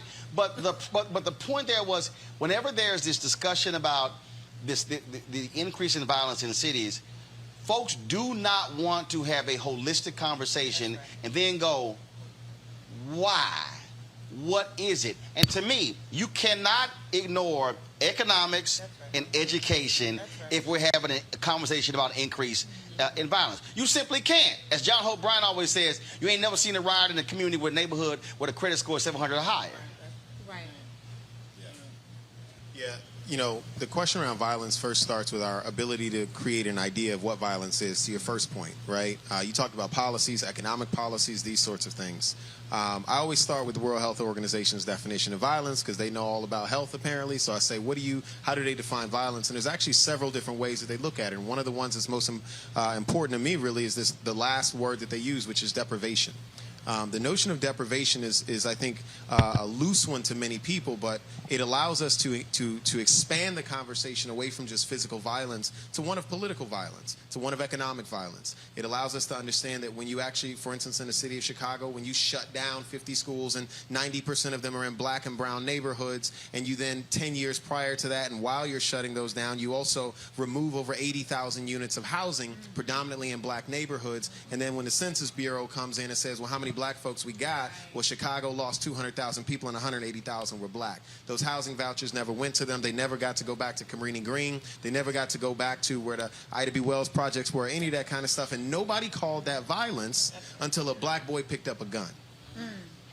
That's the sort of thing where I'm saying, like, going back to that civics conversation that we had earlier, we don't teach people how to understand how violence is created. We teach people how to understand how to see the effects of a violence we never named.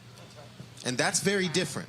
That's very different. This is why I go back to the question of how do we create safety, not how do we ensure security. Security is for property, safety is for people. When we talk about the question of policing, the question of not just what reforms should we have for police, the first question is what is the best mechanism for creating safety? And it goes back to this question of then the question of deprivation, which the other side of that is provision.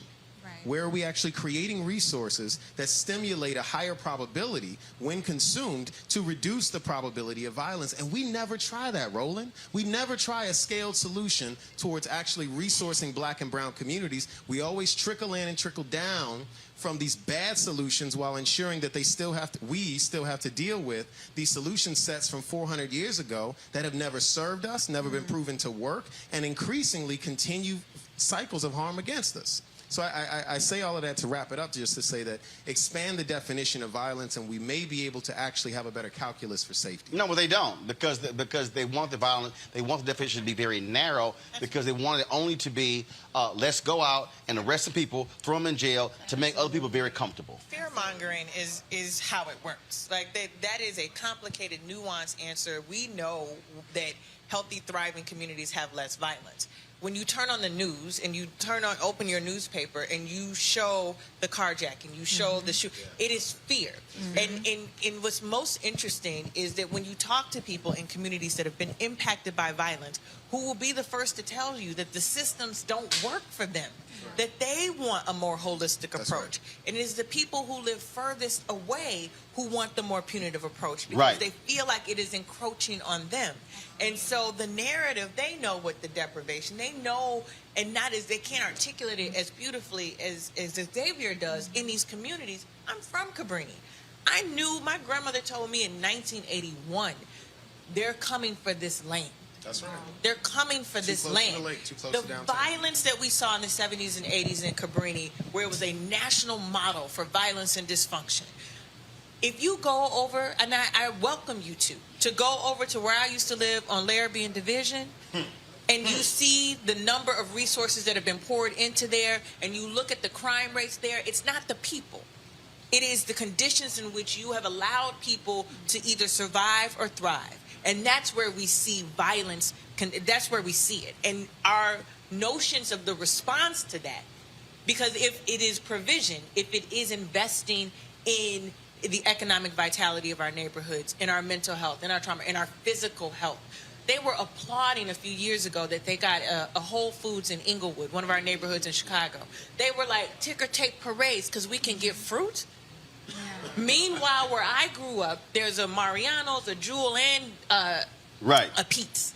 But we have to understand that where we see violence, the traditional violence that people talk about, we see that deprivation. But the response will be flood the neighborhoods. Right. The response of strength is send in the National Guard. And they will convince folks that that response to the fear that they are seeding is a more easy, direct response to investing in our communities. And we have to fight against that. I want to bring in Reverend Dr. William J. Barber with the Poor People's Campaign. Reverend, y'all go ahead and clap. I hear ya. For Reverend y'all Barber? go ahead.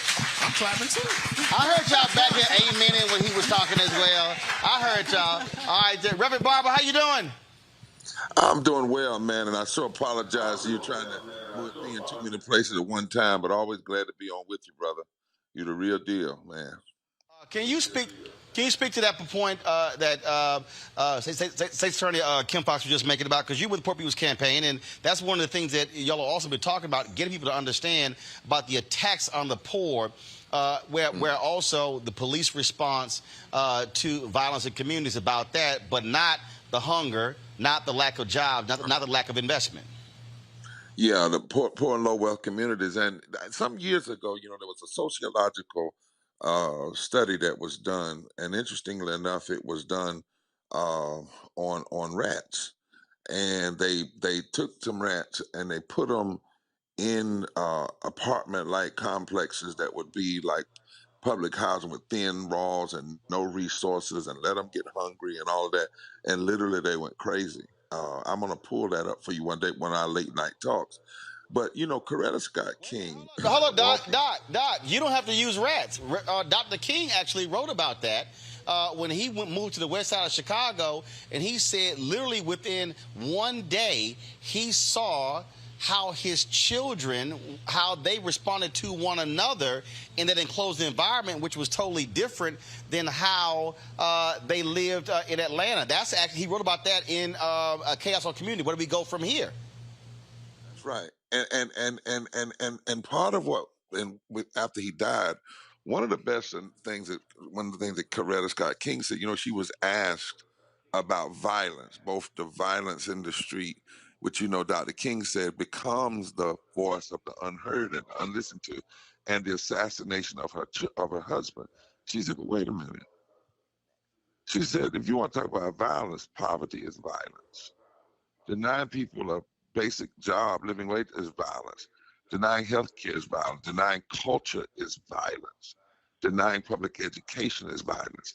And it's always amazing to me how you get people that want to start talking about violence, but as your previous guest said, they don't want to talk about the violence of the culture that produces the violence. We talk about so many people died, for instance, from gun killings last year. We have this violent outbreak. What about the 250,000 people that died from poverty? And 750 people a day. And so until we address the violence of this violent society, then we have it. And it's amazing how we know what works. As the sister said, you invest in certain communities, you don't hear about any of this violence. But when certain communities come, it's just like the difference between when I was in school and certain kids would get expelled and other kids would get counseling. If certain communities get caught with drugs, they get treatment. If others get caught, you have a war on drugs and throw people in jail. And one of the things, and I'm gonna just use it how I feel it, what pisses me off right now about this whole marijuana thing. I got a lot of brothers, friends from my era that went to jail for selling what people are now making all kind of money off of. And it's so there's the hypocrisy within the nation, and we don't deal with the fundamental violence of deprivation that then produces community of violence. And I'm one that believe, I've buried too many. I'm a pastor, and Roland, you've talked about it. I have buried too many young people who shouldn't be dead, and in those situations, I want people to pay the price for killing people. I mean, I'm not one of these folk that doesn't believe there aren't times when people need to pay the price. But if you're gonna have a conversation with me about violence, you better be ready to have a conversation about the violent public policy that creates so much of the violence in our communities, or the atmosphere for it to at least germinate. Reverend Barber, can you tell us, you got arrested this week in D.C. with Reverend Jackson. Can you explain what that means just at this time for that act to go through? Yeah. Let me say something online, and Reverend wants me to say this too. We actually got arrested with people from West Virginia and Kentucky. And Roland has been one of the only persons that have really got that narrative and put it forth. In a lot of the media, they saw us, but actually it was a white coal miner named Pam Garrison, daughter of coal miner, and an 80-year-old black woman that led us that day. I want more of the media to pick this up. There were we had hundreds of people there. We had 2 buses rolling that we had paid for, had logistics, drivers, and mysteriously that morning, they got canceled by the company out of West Virginia. So we had 4 busloads of folk that came from West Virginia, Kentucky, Ohio, and other places. And they led us, and they were saying, black and white, that they were tired of Manchin lying on them and saying that he was doing what West Virginians wanted, when actually 79% of West Virginians want the For the People Act and the Voting Rights Act restored as they are, not compromised. And they also want living wages, $15. So we marched on Manchin's office the week before with hundreds of people, and he didn't show up. By the way, his office is in the Lotto building in West Virginia. You should know that his office is in the Lottery building across from the hospital. And they wouldn't let us come in his parking lot. They wouldn't give us a permit. They wouldn't let us have sound. So we marched from a former civil war battlefield over a mile, and the line was almost a half mile long. And we went to his doorsteps, and the people from West Virginia, we call it from the hood to the hollers, they tacked on his door their demands. And they asked me, they said, come to West Virginia, because we got a story to tell. And then they said, we want to go to D.C. We said, well, let's pack up the buses and go. And they actually led us. They were the people who got arrested. We could have done a lot more. In fact, we are planning some additional things. I'm going to announce those things next week on your show, Roland. I don't want to tell anybody until I tell you first. But here's what people are saying. The compromise is ridiculous. First of all, the Manchin compromise would take out the ability, would weaken the ability of the Attorney General to bring actions against these states. Now, today we just saw the Attorney General taking action, right, against Georgia. But Manchin's compromise would weaken that. Second of all, that compromise would codify into the law voter ID while we're in court fighting against voter ID. And while we have won against voter ID, and while truly there is no fraud that needs a voter ID solution, and the real solution is simple: signature attestation. You sign your name, and if you lie, you get a 5-year felony. That's what has worked in North Carolina forever and other places.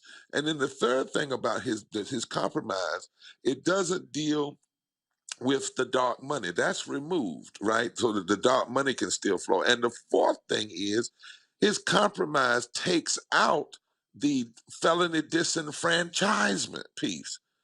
It would have a tremendous impact on poor communities, Black communities, and people of color. So the compromise is a capitulation. It's not a compromise.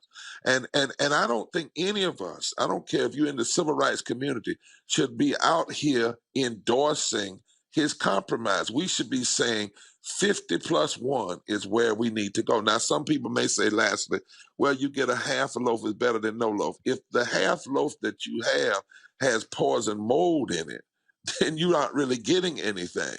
What we really should be doing is having top civil rights lawyers analyzing and tearing apart that compromise and showing it for what it is. So that's why they were there.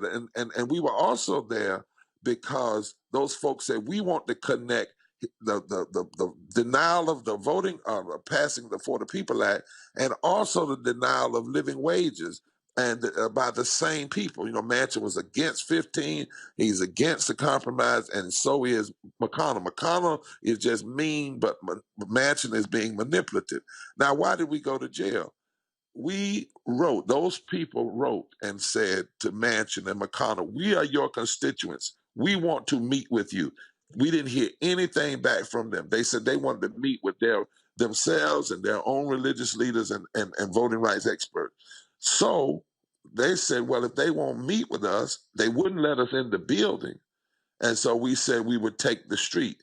But we took the street, and more of us got arrested, by the way, than on the insurrection. That's a whole nother story. But for Reverend Jackson, myself, and the other clergy that stood with them, what we are saying is it's time for us to engage in nonviolent civil disobedience and direct action. Just having a rally is not going to be enough for what we're dealing with now. We've got to get in the streets. We've got to go to these Senate offices. We've got to sit in them, all of them, Democrat, Republican, and say, which side are you on? And if they say we're against, the For the People Act, as John Lewis wrote it, we're against Voting Rights Act, we're against it, then stay there and sit there and make them arrest you. They say they're for you, then you can get up and go out and say they're for it. But this is a moment, and it needs to be interracial. It needs to be multi-state, and we're going to be announcing some of that next week. Because here's the last thing. How did we get those things, voting rights? We didn't get them by just sending a letter. We didn't even get them by just having a rally. We got them by agitation, industry, litigation, and legislation, and then voter participation. And those 4 things brought us here. Those 4 things are going to be necessary to save this democracy in this moment and to expand these rights for the future. Well, Reverend William Barber, it's always a pleasure having you on the show. Look forward to having you back next week to break down the next course of action. We'll be right there live streaming it with you. And so we certainly appreciate it. Thank you, my brother. God bless to your panel. Take care. All right. There goes an alpha man. That's what I'm saying. All right. When we come back, our Education Matters segment, we'll chat with my man Wayne Watson. Now I'm retired, but longtime educator. We want to talk about, education and its impact, also dealing with this issue of violence and redefining our communities. Plus, we'll be talking with the owner of the only Black-owned radio station here in Chicago about the future of Black media, as Melody Span Cooper, my old boss, She crazy, but I ain't gonna tell you none of those stories. All of that next. Roland Martin Unfiltered, broadcasting live from the Sage Room here in Chicago. Back in a moment.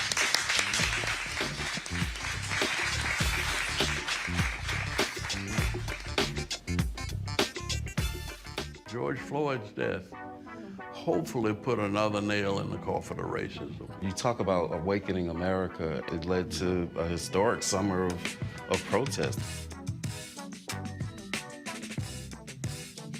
I hope our younger generation don't ever forget that nonviolence is soul force. Priceless.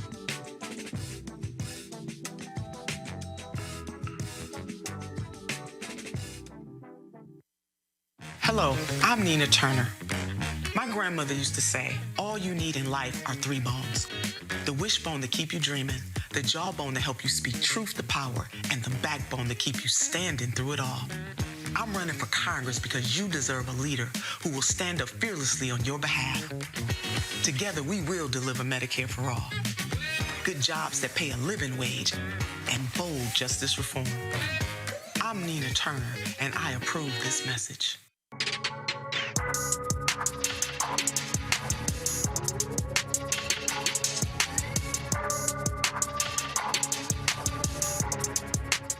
How's this essence been for you? It's been good, man. It's been good. I've been in this for 39 years. Gospel, sing gospel, platinum, Grammy. And it took Snoop Dogg to bring me on stage, on the big stage. I finally made it. My man Snoop. Love you, man. So how did that whole thing come about? It started with the Bible of Love. And it actually started years before that. Maybe, man, it was a BET Awards show. We bumped into each other about, man, it had to be 12, 13 years ago. I might have still been with Commission. And he said, man, I'm doing a gospel album, and probably right at the Up in Smoke tour. He said, I'm doing a gospel album, man, under the shadow of the Almighty God. And I was like, okay, cool. But he was sincere about it, because he looked me in my eye and told me, and we didn't even know each other. Now, almost 15-something years later, he's really starting to do it. And man, all of a sudden, he said, man, I want you to be a part of it, man. Would you hear this? Would you hear this song? And I had Jesus in it so many times, man, and I talked to him. Man, his heart was so sincere about it. He said, man, I'm still working on me, man. He wasn't trying to front. He said, I'm still working on me, man. I've been blessed with so many second chances, man. I said, I'm in. And so when we did the record, he said, man, would you do this with me? I want to have you on Essence. I'm like, yeah, man, I'm in, whatever you need. And to have John P. Key, then Kirk Franklin. I mean, that was, and again, if you're in the audience, you're going, hold up, I'm watching all of them with Snoop Dogg? That's right. And you know what the beautiful thing is? I'm glad you're watching me with him. Because I got a chance to sing to his audience, to an audience that wouldn't normally come and see me. No weapon formed against me shall prosper. It won't work. And we're blessed in the city. And I got a chance to minister. He pulled me on his set. He took the last 30 minutes of his set and gave it to us. I said, man, nobody does that unless they touch by God. And then, of course, you got those haters, those critics, and you addressed them.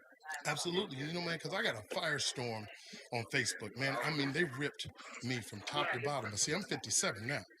I don't give a flip. And I've said flip. Yes, we got it on tape.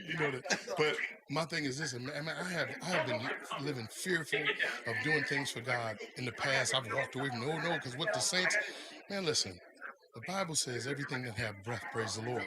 Sincerely. It don't mean people that are wrong, but that man is sincere. And that's my dude. We don't hang. Like me and Snoop don't just sing out at the dog pound. Hey, what's up? I'm coming over, dude. We've never hung before. But when it comes to this, man, I'm like, dude, I'm with you. And whatever criticism you have to take, I'll take it. I'll gladly take this, and I have no care about it. Now, the Clark sisters, they were like, Fred, dude, they just talk about us in the sense. I said, man, they understand. And I tell every artist out there, every urban artist out there, if you're a rapper, I don't care if you're Kendrick Lamar, I don't care who you are, I don't care where you are in your life, how low you feel you may go. If God touches you to sing a gospel song or to give him praise, do it. But do not need the church to back you on it. You do it because you know God said it. And don't look for nothing, because all you're going to get is criticism. I'm with you. I'll rock with you. But don't worry about it. Do what God told you to do, because trust me, he's talking to you. Man, leave them knuckleheads alone. There you go, Fred Hammond. Love you, Always. Man. This is my man. I love this dude to death, man. I love him, man. Baby. I appreciate it. Everybody, this is your man, Fred Hammond, and you're watching Roland Martin, my man, Unfiltered.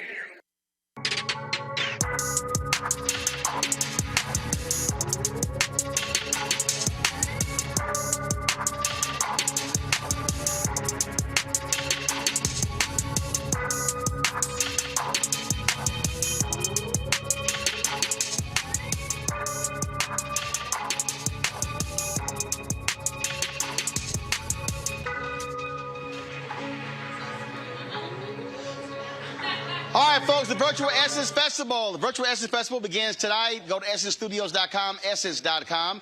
Tonight, tomorrow, and Sunday, we'll have a recap from this weekend on Monday.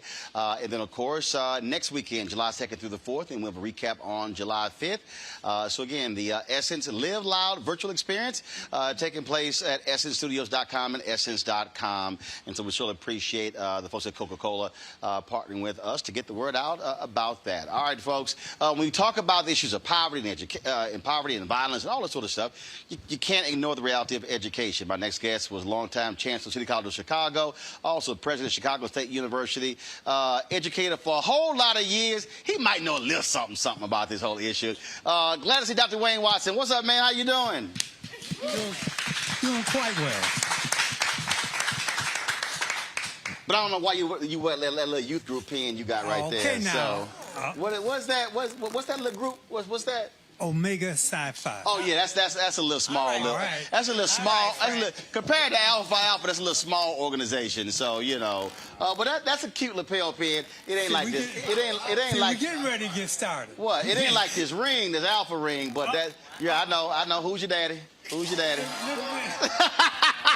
I love it. All right, Wayne, so we were talking about earlier about, again, when we have this conversation about violence, and we're already seeing it. You're seeing Republicans trying to attack Democratic mayors, saying, oh, they're allowing violence to be out of control. And when Trump made that point at the White House, when he said, Ron came and talking about education, and Trump was like, well, that doesn't matter. But you can't talk about violence in neighborhoods if you do not deal with the reality of education. There's no question about that. You know, when a baby's born, a baby is not born a racist.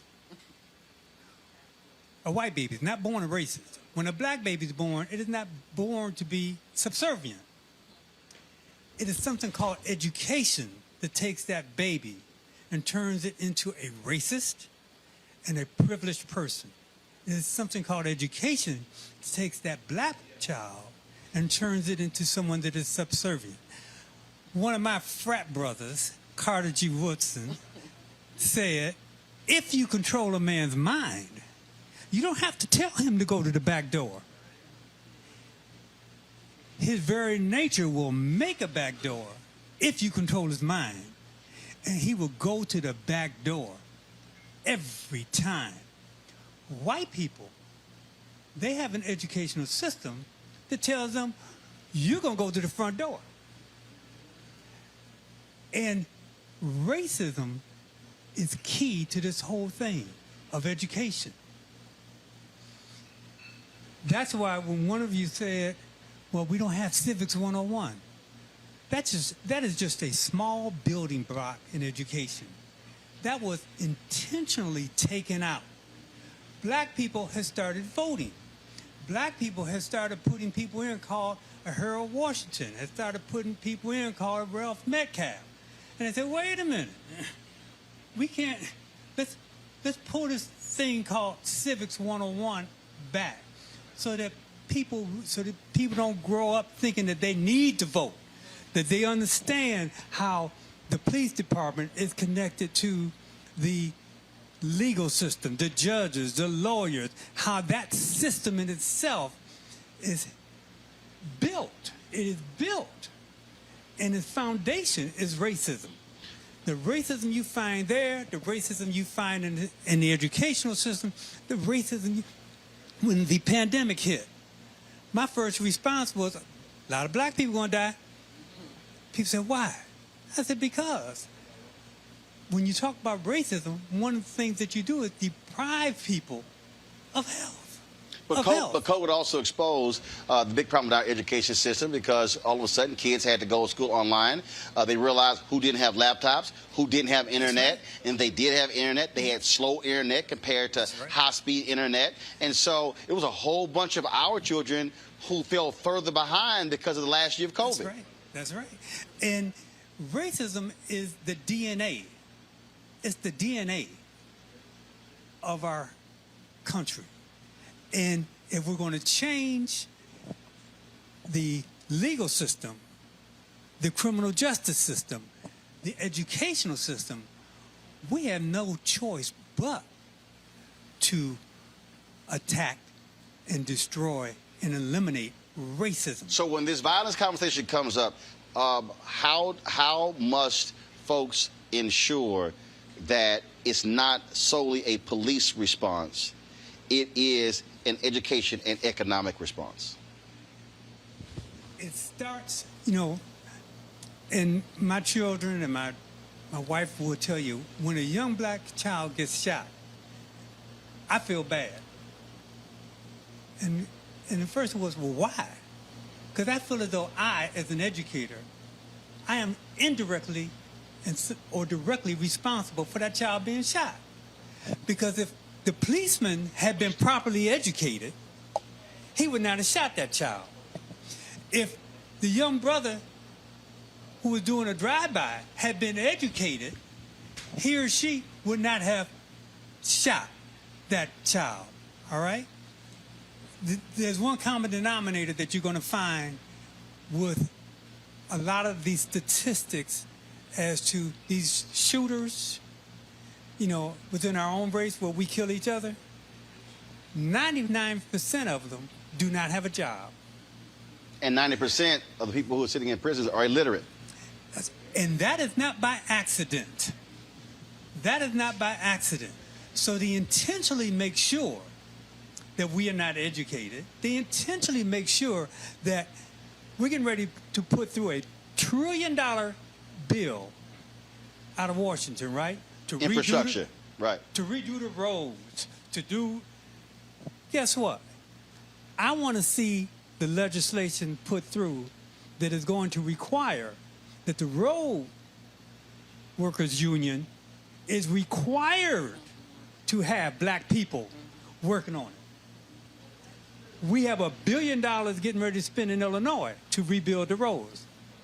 What's one of the most racist unions in the state of Illinois? The road workers. So you want to solve some problems, give some people some jobs.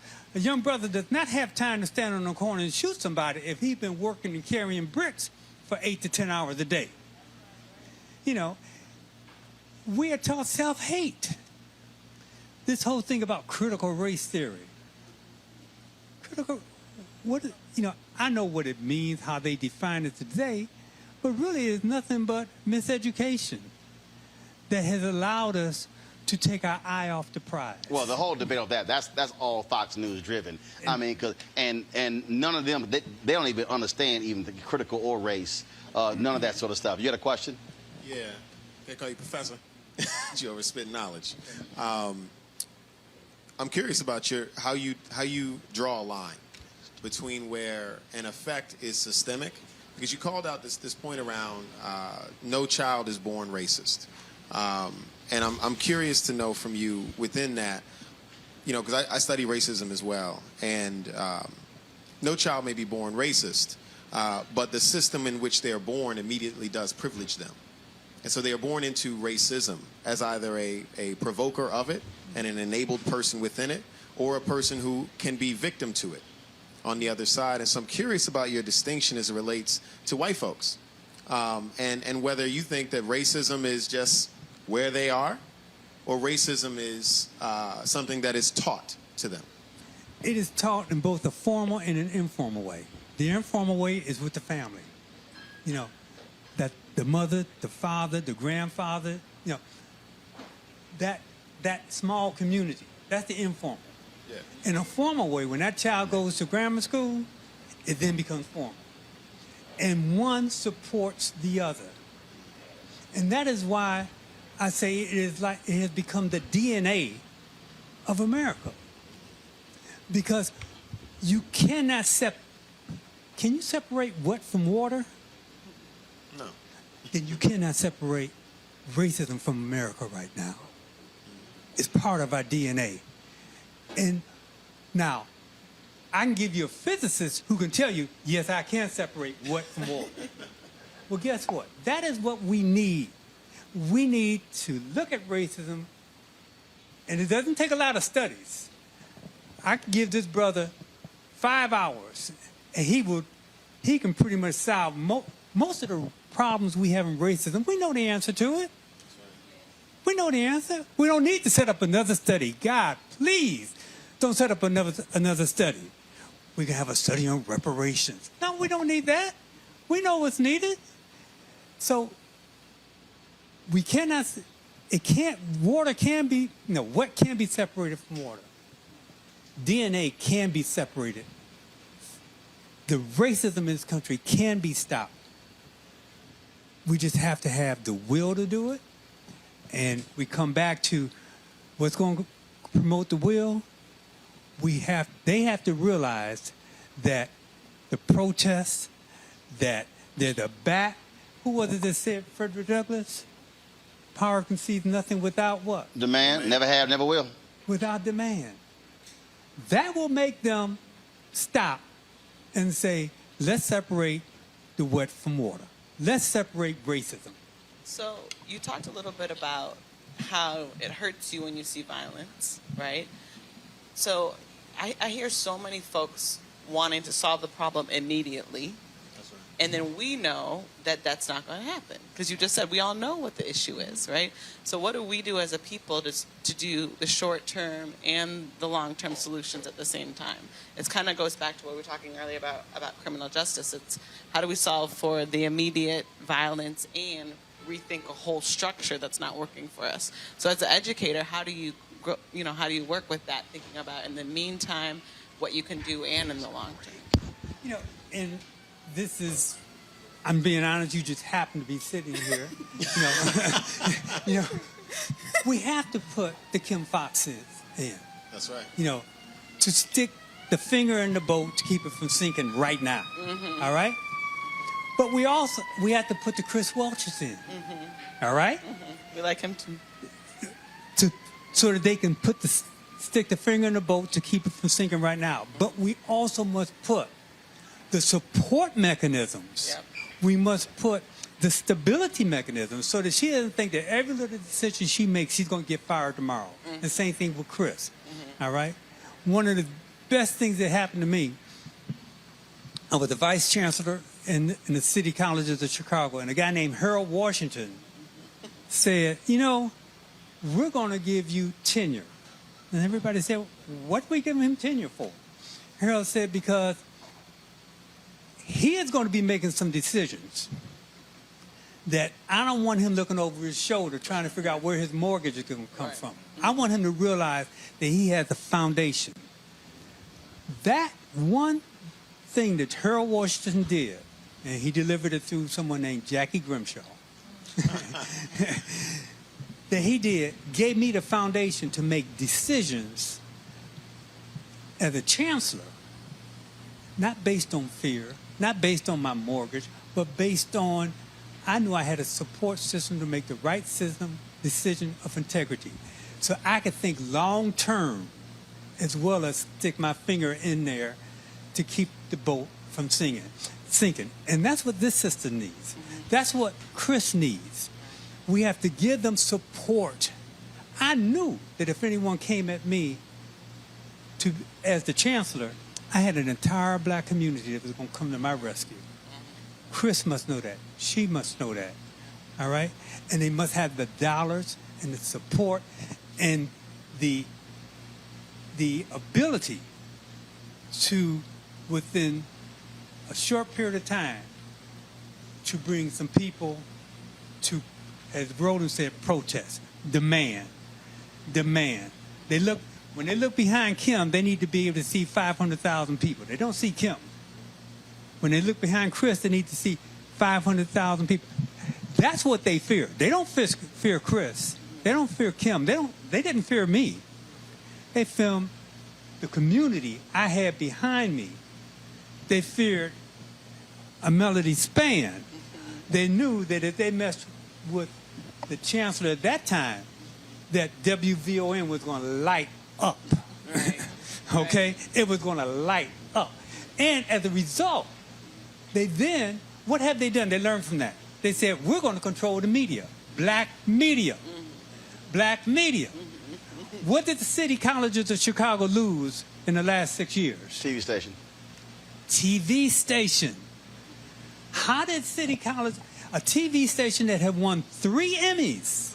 But a TV station with a strong enough signal that could be seen all over. It went to Wisconsin, Michigan, Indiana. But yet Rahm Emanuel and the then chancellor, I forgot her last name, Cheryl Hyman, they sold it. They sold it.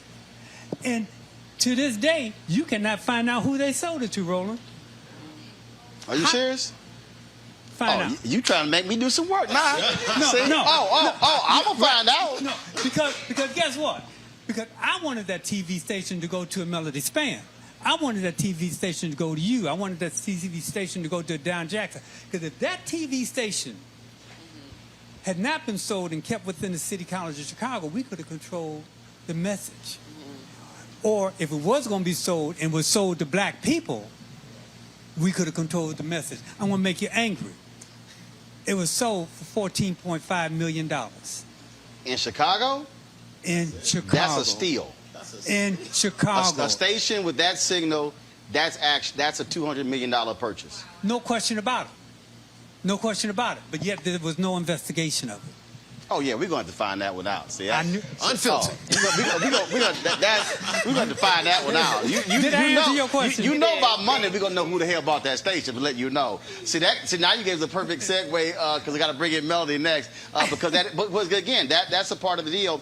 Because the thing that we constantly talk about is how all of these things are intertwined, and our responsibility is to connect the dots to get folks to understand that, which is what we try to do on the show all the time. Man, good seeing you. Love you, brother. Tell your children I said what's up. Hold up one second. We've got a quick break. When we come back, where's our money segment? The future of black media. We'll be talking with Melody Span Cooper, WVON Radio. Next on Roland Martin Unfiltered, broadcasting from the Sage Room in Chicago. Back in a moment.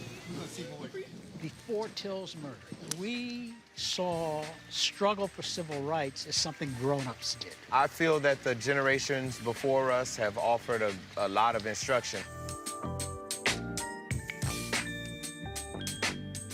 Organizing is really one of the only things that gives me the sanity and makes me feel purposeful. When Emmett Till was murdered, yeah, that's what attracted our attention.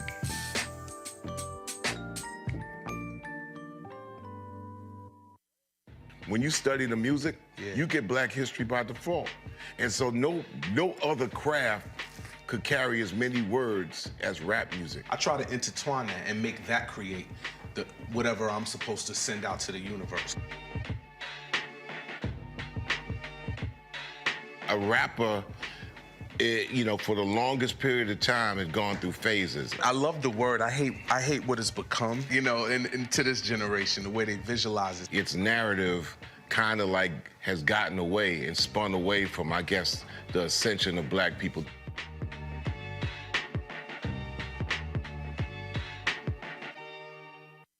Hello, everyone. I'm Godfrey, and you're watching Roland Martin Unfiltered. And while he's doing Unfiltered, I'm practicing the wobble.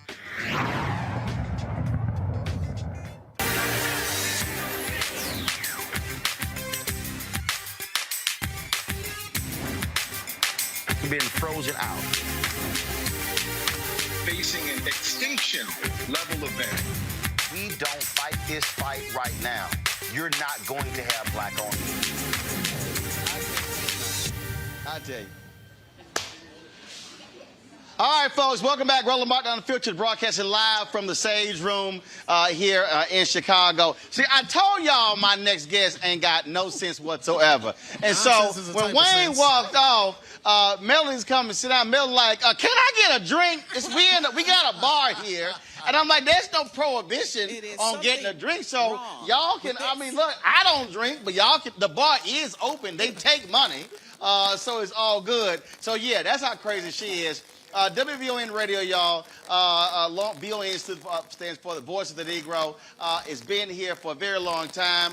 Her daddy, Purvis Spann, was close friends with nearly everybody who was in music. She now runs the station, but we're going to talk about it not being a station, how black media now has to think of themselves as media companies, not black newspapers or black radio. Melody, what's happening? What's happening? I see you still wearing tennis shoes. These they ain't changed. Absolutely. I still got bad feet. And listen, and then you can tell when Chicago's ready to go back to work, right? Right. I come in here, we ain't seen each other for over a year. They back in the Chicago fashion. Look, dresses, suits. Come on, man. Let's just stay relaxed. In certain parts of COVID that I want. real happy. You were like, like COVID, because that was your thing. I had to put the wig back on and you know, I still want to do the virtual meetings. There's some stuff I want to keep. Y'all understand, so when I text Melody, I said, hey, I want you to come on when you talk about black media. She said, hold up. First of all, one, is there going to be an audience there? She said, going to be people there? She's like, okay, this going to be live, too, with lights and everything? Right. So I knew. So when she like, I mean, she got to get her hair done. Or put my hair on. First of all, so much has changed. I spent 6 years here, 2004, 2010, so I've been gone now 11 years. Oh, absolutely, absolutely. What has changed in terms of black-owned media in this city? Because, look, Chicago Defender, not even arguably the most historic black newspaper in the country. Ebony Jet. You know, we can talk about that, but Defender, I can't even go there. Yeah. Ebony Jet, look, it's now they're trying to revive it, but it was in bankruptcy. It was all kind of stuff. So much has changed, yeah. I've been saying this. People think I'm crazy. I keep telling them I don't think we really understand the value of strong black-owned media institutions. Yeah, yeah. Thank you for that. And when you get in a city as robust as Chicago, right? And you're sitting next to the person now who probably has the biggest operation, it's scary. It's scary because I can look and see what happened to the other ones and say, am I next, right? Yep. And so what we have to do, some of this is done to us, and then some of this is self-inflicted, right? And we have to own that. Because as the world turns, we can't stay stagnant. We have to create and recreate. We have to reimagine these brands, right? My father was a genius, I think, because my father understood he wasn't going in the radio business just to say he owned a radio station. He went in the radio business because he knew that it controlled people. He knew that it moved people, that once you could get a hold of these properties, that it was about the movement of people, right? And I think that we lose that. We get addicted to, you know, the story, or that's not what we're here to do. And so one of the reasons why VON, which is our flagship station, has been around so long, it never left its mission. It's been the voice of Black Chicago, right? And as long as there are black folks in Chicago, and they ain't going nowhere, I don't care how they try to push the numbers or fudge them, we repopulate up in this place, okay? There's going to be a station that tells our story. It's just the essential storyteller, right? And I think sometimes we lose sight of that. We lose sight of that. How do we reimagine these businesses? The other thing I think that has kept us around, Roland, is that we're not just broadcasters, we're entrepreneurs.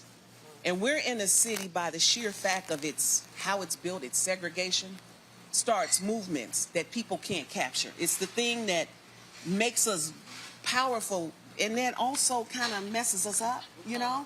But you can't find a city like Chicago where black folks start at 22nd and go all the way to 280th. It just don't happen in other places.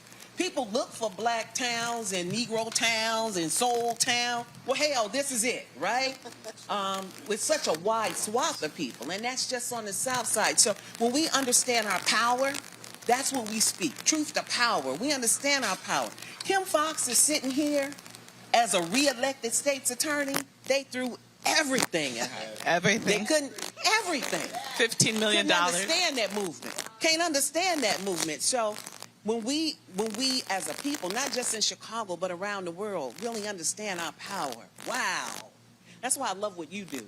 Because you crazy. You just say anything, do anything, want to fight all the time, want to investigate. But you're an agitator. And that's what we have to do on behalf of our people. We have to agitate. And that's why we're still here. I think that, I think part of the thing that's a struggle for a lot of people today is they really don't have an historical understanding of what black media did to bring us to present day. Yeah. And when I've said this publicly, when I've said that my fear is what we will look like 30, 40 years from now, I said we will rue the day if we do not have strong black-owned media. Yeah. I said when you're gonna have to go ask somebody else, can you please tell our story? I said no. I said trust me, you do not want that. People don't want to own up to it, but there is a difference in not having a significant Ebony and Jet. Absolutely it is. Absolutely. There is a difference. I'll give you another good example. When was the Emancipation Proclamation signed? 18. When did they find out they were free? Well, other folks found out. Texas found out 2.5 years later. But yeah, it took a while. Okay, took a while. Couldn't press the button. There was no media. Now, think about it. You think about our ability to turn on a VON or get on social media, digital media, and say, hey, guess what's going on? That's a powerful way to move people. And we take it for granted. We really take it for granted. I tell my team all the time, that's why it was so powerful when you were in Chicago in that morning drive, right? You get up every morning instantaneously. Hey, y'all, look, this is what we're going to do, right? This is what we're going to do. You don't have that. You don't have that ability to do that in markets where people have to be a little more concerned about what they say. Right. A little more controlled, right? So we have to, and it's a great time for black-owned media. It can be, if we keep the pressure on these advertisers, right? So George Floyd got them all ready, right? And they so want to make this a moment. But we're going to make this a movement, right? Absolutely. Let's make this, let's keep this going. I mean, when you talk about, again, the content, because see, what I've also been saying is it's not just that you have black-owned media. What are they talking about? Yeah. There's a reason I don't waste time. I don't care. I know some of these people who appear on Real Housewives show. They will never be on my show. Why? Never. I like the Housewives. No. That's fine. I'm good. If y'all want to watch them shows, cool. They ain't allowed in my house. But the reason being is because we have been inundated with entertainment and not information. Right. And so there's so many black sources out there that focus on entertainment. Yeah, that's true. And then folks are walking around clueless. And my whole deal is, if you want that, cool. So there's a reason I don't talk about when somebody black got married or when they got divorced or that they having a baby. If y'all want to discuss Nick Cannon having 4 babies this year, y'all got to go somewhere else. Did he? Yeah, he did. Well, he had 4 delivered. He didn't have them. Yeah, you know what I mean. He knows about it, though. No. I'm not. First of all, I read everything, and I also talk to Nick. But the thing is, when that's all we're fed, to me, that is the equivalent of a food desert. So, and we've been that way. I mean, when you talk to people who were around when Dr. King was around, the majority of black people didn't follow Dr. King as much as they want to say that they did, right? They didn't. He didn't have the majority of folk with him. And so truth tellers oftentimes, find themselves in a very lonely predicament, right? And it's a calling. It's a calling on you to do this. You could, Roland, your brand is so huge, if somebody could control you or you would allow somebody to control you, you'd be on CNN still or some of the others. But they can't silence the truth in you, right? I actually had this is a true story. David Borman was the Washington bureau chief. I don't care about calling names. And when I had launched line of ascot ties and bow ties, he turned to me. He said, "Now if you were full time at CNN, you couldn't be doing all the things that you're doing." I said, "I know, and that's why I will never be full time at CNN, because the thing for me, I've always understood controlling and owning the content. And so, and I've told this story before when Winnie Mandela came to Birmingham, Alabama, and they couldn't find anybody to interview Winnie Mandela. So they called me, and I was like, yeah, I'll go.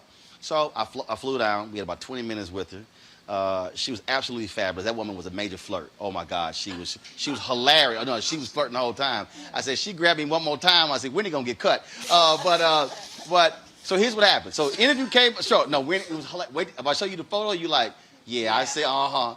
But she was absolutely hilarious. So we come back, and they go, oh, we got a problem. I was like, okay. They said, well, why don't you ask her this? I said, why in the hell y'all interview her? Right. I asked her what I wanted to ask her.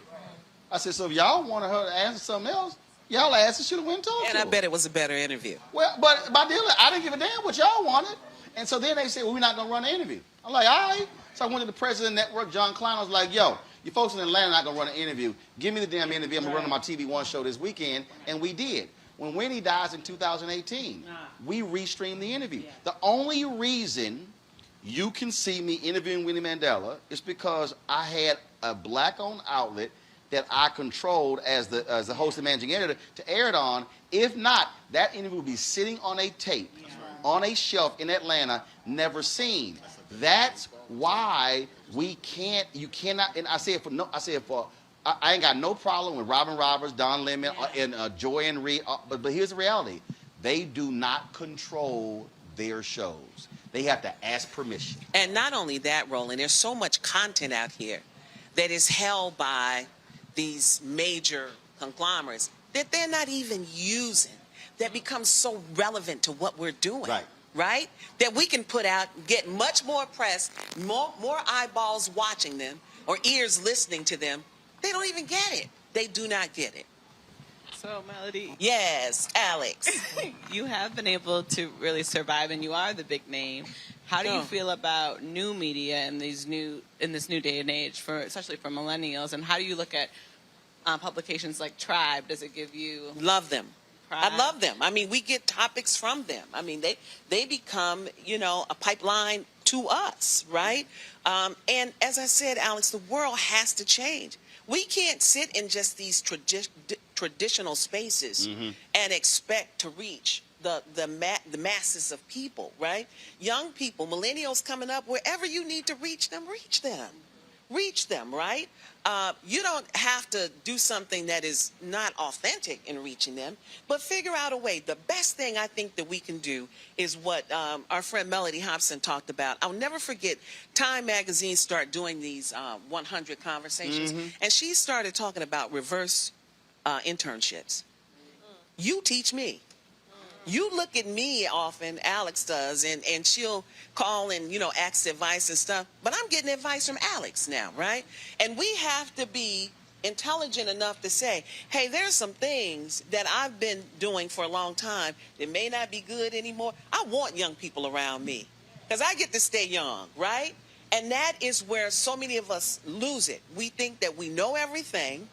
We think there's only one way to do. No, that's not true. And if you're not going to stay relevant, you're not going to stay in this business. Yeah. I ain't been taught a damn thing about millennials. No, I'm just mad. Ain't nothing wrong with the millennials. Ain't nothing wrong with the millennials. But also I tell them you can't YouTube everything because when you out in the field and internet don't work, you got to figure that sucker out. We have some. YouTube is a little old now. No. I'm talking about. Trust me, we have these battles all the time because what'll happen is folks be like, oh, I can look it up, and I'm going, no. Trust me. There's gonna be a moment when you can't look something up, or you got to figure that thing out. I said, ain't no manual for everything. You printing out the map quests? Huh? You printing out the map quests? Guess what? What happened? What happened when the internet go down? Now you like, damn, I don't know. I can't turn left. I can't. You don't know no monuments. You don't know what. It's just like my husband Pierre. We went to Popeyes, and the computer went down. The baby couldn't even give us a change. She's like, Pierre was like, give me back $4.60. What are you doing? Right? Right. That's so. Yeah. So we have a lot of these back and forth because what I always say to the next generation is you might know how to use the tool, but do you know how to weaponize the tool? So just because you know how to shoot the camera, just because you know how to use that camera, can you get into the room when nobody else can get in? That's right. See, and that's an art that you have to learn how to talk your way in the rooms and how to and so I've sort of taken folks through and looking and I'm like, don't think if I can call Will Smith and call Jada, because I said that don't happen because you know how to use your iPhone. You got to learn how to create a connection and relationship, and teaching folks that. Yeah. You had a question for Melanie? No. I was just thinking about the fact that as a people we're so creative and quick, and I think about things like Black Twitter. I think about just how we're the first to do it and then other folks replicate it. And I just think Black media can be some of the first to do that too on a new wave and really break into it. But I think what we got to do though is we got to stop being defined by white validation. Mm-hmm. Especially when we're the ones setting the trends. That's right. See, that's just it. See, let me real clear. I saw that VON. There were things that other Black targeted stations would do that folks would jump and embrace. VON, and then would be like, well, you know, this happened. It really wasn't this. It really wasn't that. I'm like, hold up now. Right. And trying to walk people through that. And that's a real deal. When Wayne talked about self-hate, there is self-hate even with our own media. And we have to deal with that a whole lot with some folks. Look at what Kim like, did I strike a nerve on that self-hate? She's like, let me just go ahead and hit my drink. Let me go ahead. We're going to avoid media for Save the Turning Fox. Well, actually, what I will say, what I've appreciated about VON is that in a city like Chicago, you know, my tenure has been rocky in the mainstream media, and there had been an attempt to define what the people wanted around criminal justice. And if you read certain publications, it would be a totally different narrative. You don't win an election, to Alex's point. My last election, my opponent spent $15 million. Of his daddy's money. $15 million of his billionaire father's money. Yeah. And if the local outlets were endorsing that, and VON, I knew what they cared about. Right. And they were unapologetic about come and talk about the issues that matter to us. And what I will say, and I guess that's my question, is how do you, in a city like Chicago, where journalism has been like under attack and dwindling, the Tribune is now a shell of itself just in the last newspapers. And how the maintaining relevancy and authenticity. How have you been able to strike that balance? Because it is the authenticity of VON that I think keeps your audience. Your audience doesn't waver because they know what they're getting. How do you do that in a changing landscape? Well, you build trust. See, our audience knows that we're not going to sell them out. If you got a campaign, Kim, it's okay. You ain't got to come to VON. We got you, right? And anybody that comes up in there that wants to say, as a matter of fact, we invite guests on just to get them on your behalf. You know, you don't even have to know that. Yeah. But you come from a city where there was this activist media. We were activists. Lou Palmer. I mean, you know, we have a legacy of Vernon that, Jarrett. right? Vernon Jarrett. So many of them, Chuck right, Stone. Roland? Yes, right. Lerone Bennett. Yes. Simeon Come on Booker. now. Come on now. Ethel Payne. Thank you. Right. Ida B. Wells. Right. So we never leave Claude that. Burnett. We cannot be bought. And here's the thing. We are not in it for the same reason some of these stations that the majority of us listen to are in it for, right? We didn't start like that. And my dad always said, you're not going to finish like that, right? You remember, it's to move the people. It ain't to move all people, but to move the people. 97% of VON listeners vote. They don't care. They going to the polls. They on other stations begging them to go to the polls. These people like, now, they're calling on election day. Now, what was that judge name? You follow me? Yeah. So that's a powerful thing. And here's the problem. We talk about respect of that. And I tell these advertisers that all the time. During election time, you can't buy a spot on VON, right? the same station that they say don't have any numbers, don't have any listeners, on election time, they know they got to come there. There you go. But the clients can't. Right. You can't figure out outside of election time that we able to sell some hair care products, and you understand what I'm saying? So what I love about what we do and what allows me to get up energized every day is we're doing it for our people. That's See, right. I'm not confused about our people. That's right. I love our people. I'm not confused that you're down there representing us, right? You're not going to always get it right, but you the baddest thing I know. You look like me, right? You represent my interests. So that's what we have to stay on and stick to. We get confused, and we start listening. So I just sit right there. Tribune can do whatever they gonna want, and I have had my challenges, and no business person has not had challenges, right? That's right.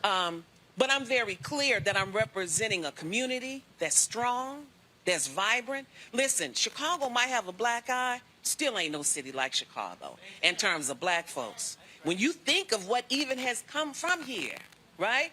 Right, Roland? When you were here, the power of the connectivity, because it's such a big city, but it's a small town. Everybody knows everybody here you can connect with. And from that, we make movements, and we're able to get things done. So I'm very proud to be local, right? And to be in a city like this that embraces a station that's really older than me. The station's damn near 60 years old. But my dad say, as long as you can control the people and stay focused on how you started. Who are you? The voice of Black Chicago. That's it. That's it. It's also important because I appreciate, again, Kim coming on my show and coming on VON, because that's the other piece that I'm always telling, especially any black elected official, black folks in corporate America. Don't sit here and run the white media, and then you want to ignore us when you get your ass in trouble. Right? No, but I'm saying, but you've had to do like I've had to do, pull some folks aside and say, let me holler at your ass for a second. Look, you don't have to pull them aside. Smoke them out. Right. Smoke them out, baby. There's nothing more powerful than that microphone. That's why. Nothing. So right now, Speaker Nancy Pelosi's staff is pissed off at me because do? no, we've been asking her for a whole year to come on. In the last year, Schumer's been on 4 times.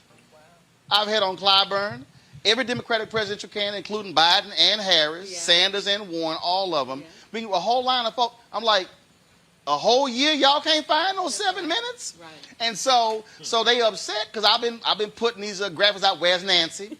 I'm gonna show y'all. Y'all know I'm ignorant. I don't care. I'm gonna sit here and dog you.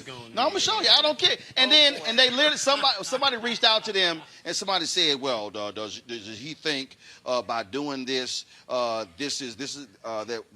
we gonna accept this? And I was like, it don't matter until she showed the hell up. And then she did an interview with April Ryan, and I celebrated that. I said, that's cool, but that's one. You got to do everybody. Yeah. I said, but you can't be ignoring black media. Yeah. And that's the whole deal. But I'm not going to name the person. I ain't going to name the person. Ooh, I want to name the person so bad because he'll cap him. But I ain't going to name the person. But there was somebody black who would always want to come on the station when they would come to town. He would come to town. But Chicago? He wouldn't return your phone calls, and one day, y'all, he was booked to come on the air, and you went into the control room and like, his ass, and you know, remember you know. I will put people out, you said first of all, you said y'all can't put him on the air till he talked to me, and then you got him online and you straight cussed him out and said, don't you come to my city and always come on my station, but when I call you, you don't return my phone calls. Oh, I remember. Who was it? I can't lean over because I got a lavalier microphone on.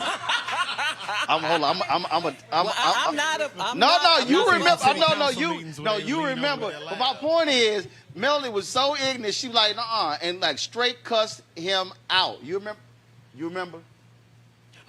Y'all passing notes in class. Yeah. You remember? But my whole point is. Oh, absolutely. But my whole point is, sometimes we gotta check some black folks. Like, don't be trying to just use me for stuff. You better return my call. Well, how soon we forget. And not too many people even remember him now. You know what I mean? Think about that. Enough said. Last point for you. 50 years from now, where do you want VON to be? I love that. I want to sell VON to the next person who God wants to have it. You know, we're not building these companies. We have a Spanish radio station now, and I get that OTT platform, VON TV. We're not building these things as institutions to our egos or to ourselves. When you are legacy building, it's about community. And you know, God has made me in charge of this right now, but I'm not the only person that can do this. And so, matter of fact, I'm hoping I ain't got to do it too much longer. I mean, a girl would like a little free time, you know what I mean? Go out with my girlfriend and have a drink. But anyway, there are other talented people. We're bringing them up, Roland. We're teaching them. We're showing them that can take this company to the next level. My husband and I were talking, maybe we've taken it where we're supposed to take it. Who's next, right? And I think that's what we have to do as entrepreneurs. I think sometimes we stay at the party too long, right? And so there's other dynamic, talented people who are ready for next level. And so that's, in 50 years from now, if God will allow me to be here, I want to be somewhere on the beach with a vodka and tonic lime in my hand. Well, right? I would tell y'all this. Melly is absolute. She could rival Don King as being a hype man, as a hype woman, y'all. Because when I was here, I came to Chicago. I ran to run the Chicago Defender, and it was a trip because it was some Negroes in this city who were mad that I was here. They were protesting me, and they didn't realize how ignorant I was. I remember they were protesting me in front of the building, and everybody in the building was all scared. I was like, what the hell y'all scared for? Right. I said, go get me some subscription forms. And so this one dude who I had fired because he was stupid, he was sitting here passing out, he was passing out flyers talking about boycott the Defender. And I would walk up to the car, I'm like, move out of the way. He a dumbass. Y'all should subscribe to the paper. I said, because they ignorant. And the rest of the people were like, I can't believe you're doing that. I said, man, I ain't scared of these fools. Right. And so Miller was like, I got to put your ass on the radio. And then Dr. Watson, he was just standing there. But I don't know if you remember this, but Dr. Watson did something so bold with his TV station when we had the first ever sit down with Reverend Jackson and Minister Farrakhan, right? And Dr. Watson put it on TV, and we allowed you to do the post discussion. Do you remember that? Yeah. And that was the first time I'd actually heard Roland on radio. And afterwards, I'm like, Uncle Roll, right? We were getting ready to go 24 hours, and it was this big thing about moving Cliff. Remember, from morning, I needed them to go afternoon, and you went in morning drive, and you killed it for us. And so I can't thank you enough. Your talents are just, to me, immeasurable. Your voice is so necessary in the plight for black, just not one city or the next or in the world, Roland. You have a big voice, and we want you to continue to do what you're doing. We got your back, and we really appreciate it. I had an absolute ball here. Had an absolute ball, and so it was always fun doing the show on WVON, being here at the Defenders. So those were 6 great years. It was just too damn cold here. I had to leave. It's too damn cold. It's too damn cold. I'm sorry. I got to go where the sun is. You got to get your coat from here.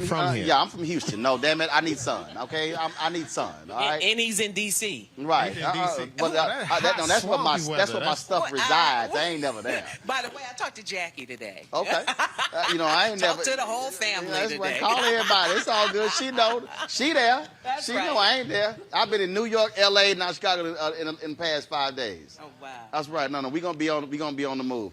VON TV. Tell everybody what it is and where to watch it. So VON TV is our new OTT digital platform. When you were talking about Cabrini Green, we got that show on there, 70 Acres in Chicago, the story of Cabrini Green. It's cultural content on purpose. You can find it on Roku, Apple TV Plus, and Amazon Fire. You need to tell Roland to give me some of that content to put on VON TV. He's tripping. But we got some good stuff. And you can go to VON.TV and find it on your mobile devices. It's good stuff. It really is good stuff. She know I'm not.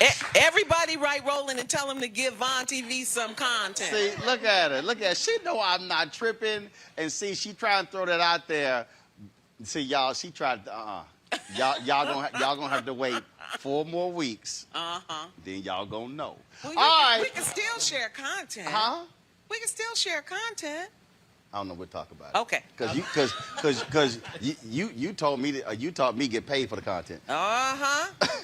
And I don't drink, so it won't. Vodka and tonic, I can't get paid in alcohol. I was going to say, I can't get paid in alcohol. Cash. I can't get.